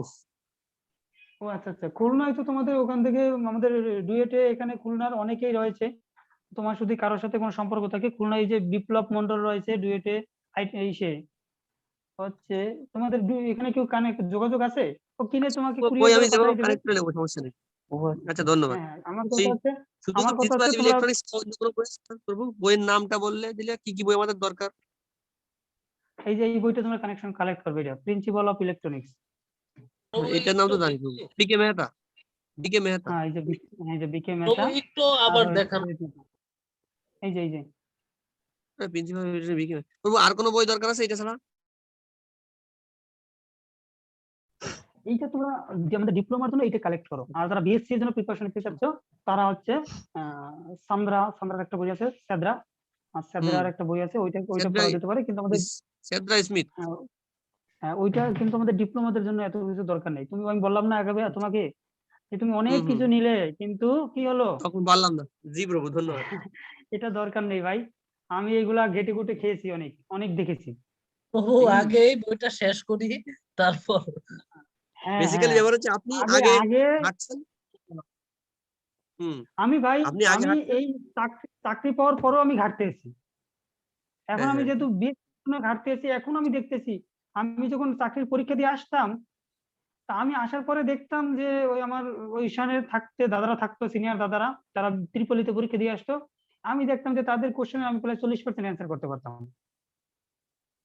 কিন্তু দেখা যায় তারা তারা পরীক্ষা দিয়ে এসে বলতো আমরা 50% অ্যান্সার করছি বা 60% অ্যান্সার করছি, মানে 100 ভিতর। তাহলে আমি চিন্তা করতাম যে তাহলে আমার বেসিক জিনিসটা যদি আমার কনসেপ্ট ক্লিয়ার থাকে তাহলে তুমি 40% বা 40% এমনিও পারবে। আমার ব্যাপারটা হচ্ছে তুমি তোমার রেজোন্যান্স বইটাতে যা আছে যদি কেউ ওইটা কমপ্লিটলি পারে তাহলে সে যে কোনো চাকরি পরীক্ষা রিটেনে টিকবে। কিন্তু ধন্যবাদ আমরা প্রভু। যে একবারে সব খেতে চাচ্ছি, একবারে এখন তুমি এই 5 দিনের টার্গেট নাও, এই 5 দিনের ডায়োড ডায়োড। ছাড়া অন্য কিছু করবো না। স্বপ্নে ডায়োড, শয়নে স্বপ্নে, নিশি জাগরণে, ঠিক আছে? তুমি ডায়োড। ডায়োড দেখিয়ে ডায়োড খেয়ে ডায়োড দিয়ে তারপর তুমি কি করো, একটা পৃষ্ঠা বা 2টা পৃষ্ঠার ভিতরে সামারি তৈরি করো, যে আমার ডায়োডের যে সামারি ওইটা তুমি দেখলে আর তোমার অন্য কিছু যাতে না দেখা লাগে। তাহলে তুমি পরীক্ষার আগে এই 2টা পৃষ্ঠা দেখতে তোমার কত সময় লাগবে? Highest 20 minute. হ্যাঁ প্রভু। তাহলে তুমি এখন 5 দিন দিবে আর তখন 20 মিনিটের সমাধান করবে, না এখন তুমি একদিন দিবে পরে ওই সময় একদিন লাগবে, একদিনের সমাধান করবে? প্রভু না প্রভু। এখন 5 দিন দেবো, নেক্সট 20 মিনিটে ক্লিয়ার করবে, এটাই তো বেটার। রাইট, এইটা হচ্ছে বুদ্ধিমানরা এটা ভাবে, বুদ্ধিমানের চিন্তা। আর আমার মতো যারা বোকা সে চিন্তা করে, ও না না এই সব পড়বো, আরে ঠিক আছে সব এক ধারসে পড়ে যাবে, আবার হ্যাঁ ও আচ্ছা এটা পড়া কমপ্লিট, আবার আর একটা ধরবে। কিন্তু ওইটা যে সামারি করে রাখা দরকার, ওইটা যে একটা অ্যাজাম্পশন করা দরকার, ওইটা একটা কনক্লুশন করা দরকার, শেয়ার করবে না। আর না করার কারণে পরীক্ষার আগে ওই দেখা যাচ্ছে 5 দিন 7 দিন আগে রিভিশন দেওয়া শুরু করবে, পরীক্ষার আগে বলবে যে আর 3টা দিন হলে রিভিশনটা মনে কমপ্লিট। বুঝতে পারছো ব্যাপারটা? প্রভু আপনার মতো বোকা হতে চাই প্রভু, হ্যাঁ আপনার মতো বোকা হয়ে আমরা সফল হতে চাই। না না, তুমি হ্যাঁ আরো ভালো প্রভু কিছু ঠিক, আপনার মতো বোকা হয়ে আমরা সফল হতে চাই, কারণ আপনি বোকার মতো করছিলেন বলেই তো আজকে সফল এই হতে- যে নিউক্লিয়ার পাওয়ার প্ল্যান্টে জবটা পাইছেন প্রভু। তাহলে যদি আপনার মতো বোকা হয়ে আমরা নিউক্লিয়ারে জবটা পাই তাহলে তো সেটা না, আমি আমি কৃষ্ণের আমি কৃপায় আমি অনেক ডেস্ক- আমি- ভালো হয় প্রভু। আমি ডেস্কোতে আছি ভাই। ও সরি। ও ও, আচ্ছা ডেস্কোতে, ওখানে সেটাই হোক আমি প্রভু, জয়েন করি, ডেস্কো তো অনেক, জয়েন করি নাই। জি প্রভু, এটাও অনেক ভালো জয়েন একটা পাওয়ার সেক্টর। তো তো আমরা প্রভু অনেক আপনার মতো এরকম হয়ে যদি কৃষ্ণের কৃপায় মানে এরকম জায়গায় যাইতে পারি তাহলে তো সেটা অনেক ভালো কিছু হবে প্রভু। আমি ডেস্কোতে আমার অনেক মানে আমার কৃষ্ণের ইচ্ছে ভালো কাটতেছে, এই শুক্র শনি বন্ধ আছে, তারপর আবার 9টা 5টা ডিউটি, আবার আমাকে অডিট সেক্টরে দিয়েছে কৃষ্ণের ইচ্ছায়। এখানে চাইলে গ্রিডে যেতে পারতেছি, গ্রিড আছে। তো সব মানে মিলিয়ে দেখলাম যে ঢাকার ভিতর থাকা যাচ্ছে। আর আমার জীবনে টাকাটা মুখ্য নয়, কখনোই মুখ্য ছিল না। এখন আপনি ঢাকায় কোন অঞ্চলে থাকেন? মিরপুরে ভাই। মিরপুর কত নম্বরে? মিরপুর 2-এ, আমার অফিস হচ্ছে মিরপুর 6-এ, সেকশন 6 মিরপুরে, স্টেডিয়ামের পাশে। আপনি স্টিলের পাশে থাকেন প্রভু? মিরপুর 2-এ থাকেন? না, মিরপুর 2-এর পাশে, সেকশন 6, রূপনগর আবাসিক। ও আচ্ছা আচ্ছা। প্রভু রূপনগর আবাসিক কত নম্বর রোডে থাকেন প্রভু? আমি থাকি হচ্ছে 21 নম্বর রোডে। 21। প্রভু আমি 39 নম্বর রোডে থাকতাম 2017 সালে প্রভু ডিপ্লোমা শেষ সব করার পর ডিটেলস সিলেটে তো চলে নিল আসলাম আপনার কাছ থেকে। আবাসিকের ভিতর। প্রভু আমি এখানে কিছুদিন ছিলাম এই জন্য জিজ্ঞেস করলাম প্রভু, আপনি আবার কিছু স্পেশালি কিছু না মনে না করেন না না না, ঠিক আছে, সমস্যা নেই। আসো, থাকলে কাছে থাকলে তো ভালো বিউবিটির হতো। সাইডে থাকতাম, বিউবিটি আছে না, বিউবিটি হুম। ইউনিভার্সিটির সাইডে 39 নম্বর রোডে রূপনগর বুঝতে আবাসিকের পারছি, ভিতর। চিনি ভাই, সমস্যা নেই। ধন্যবাদ এখন প্রভু। যা হোক, হ্যাঁ থ্যাংক ইউ। এখন যা হোক, আমি যেটা বলবো, তোমরা সুন্দরভাবে সিলেবাসটা গুছাও, আর কারো থেকে সততভাবে দিক নির্দেশনা নাও, কি করবে না করবে। যেমন আমাদের বয়সে যারা আছে, মানে গাজীপুরে যারা আছে, আমি একটু তোমাদের শেয়ার করি। তারা হচ্ছে যা করুক না কেন, মানে এমন হয়েছে যে ওরা কখন খাবে তাও জিজ্ঞেস করবে, কখন খাবে, কখন ঘুম থেকে উঠবে, কখন কি করবে না করবে। দেখো ওরা কিন্তু এই আস্তে আস্তে সবাই ঢুকে যাচ্ছে বিভিন্ন জায়গাতে।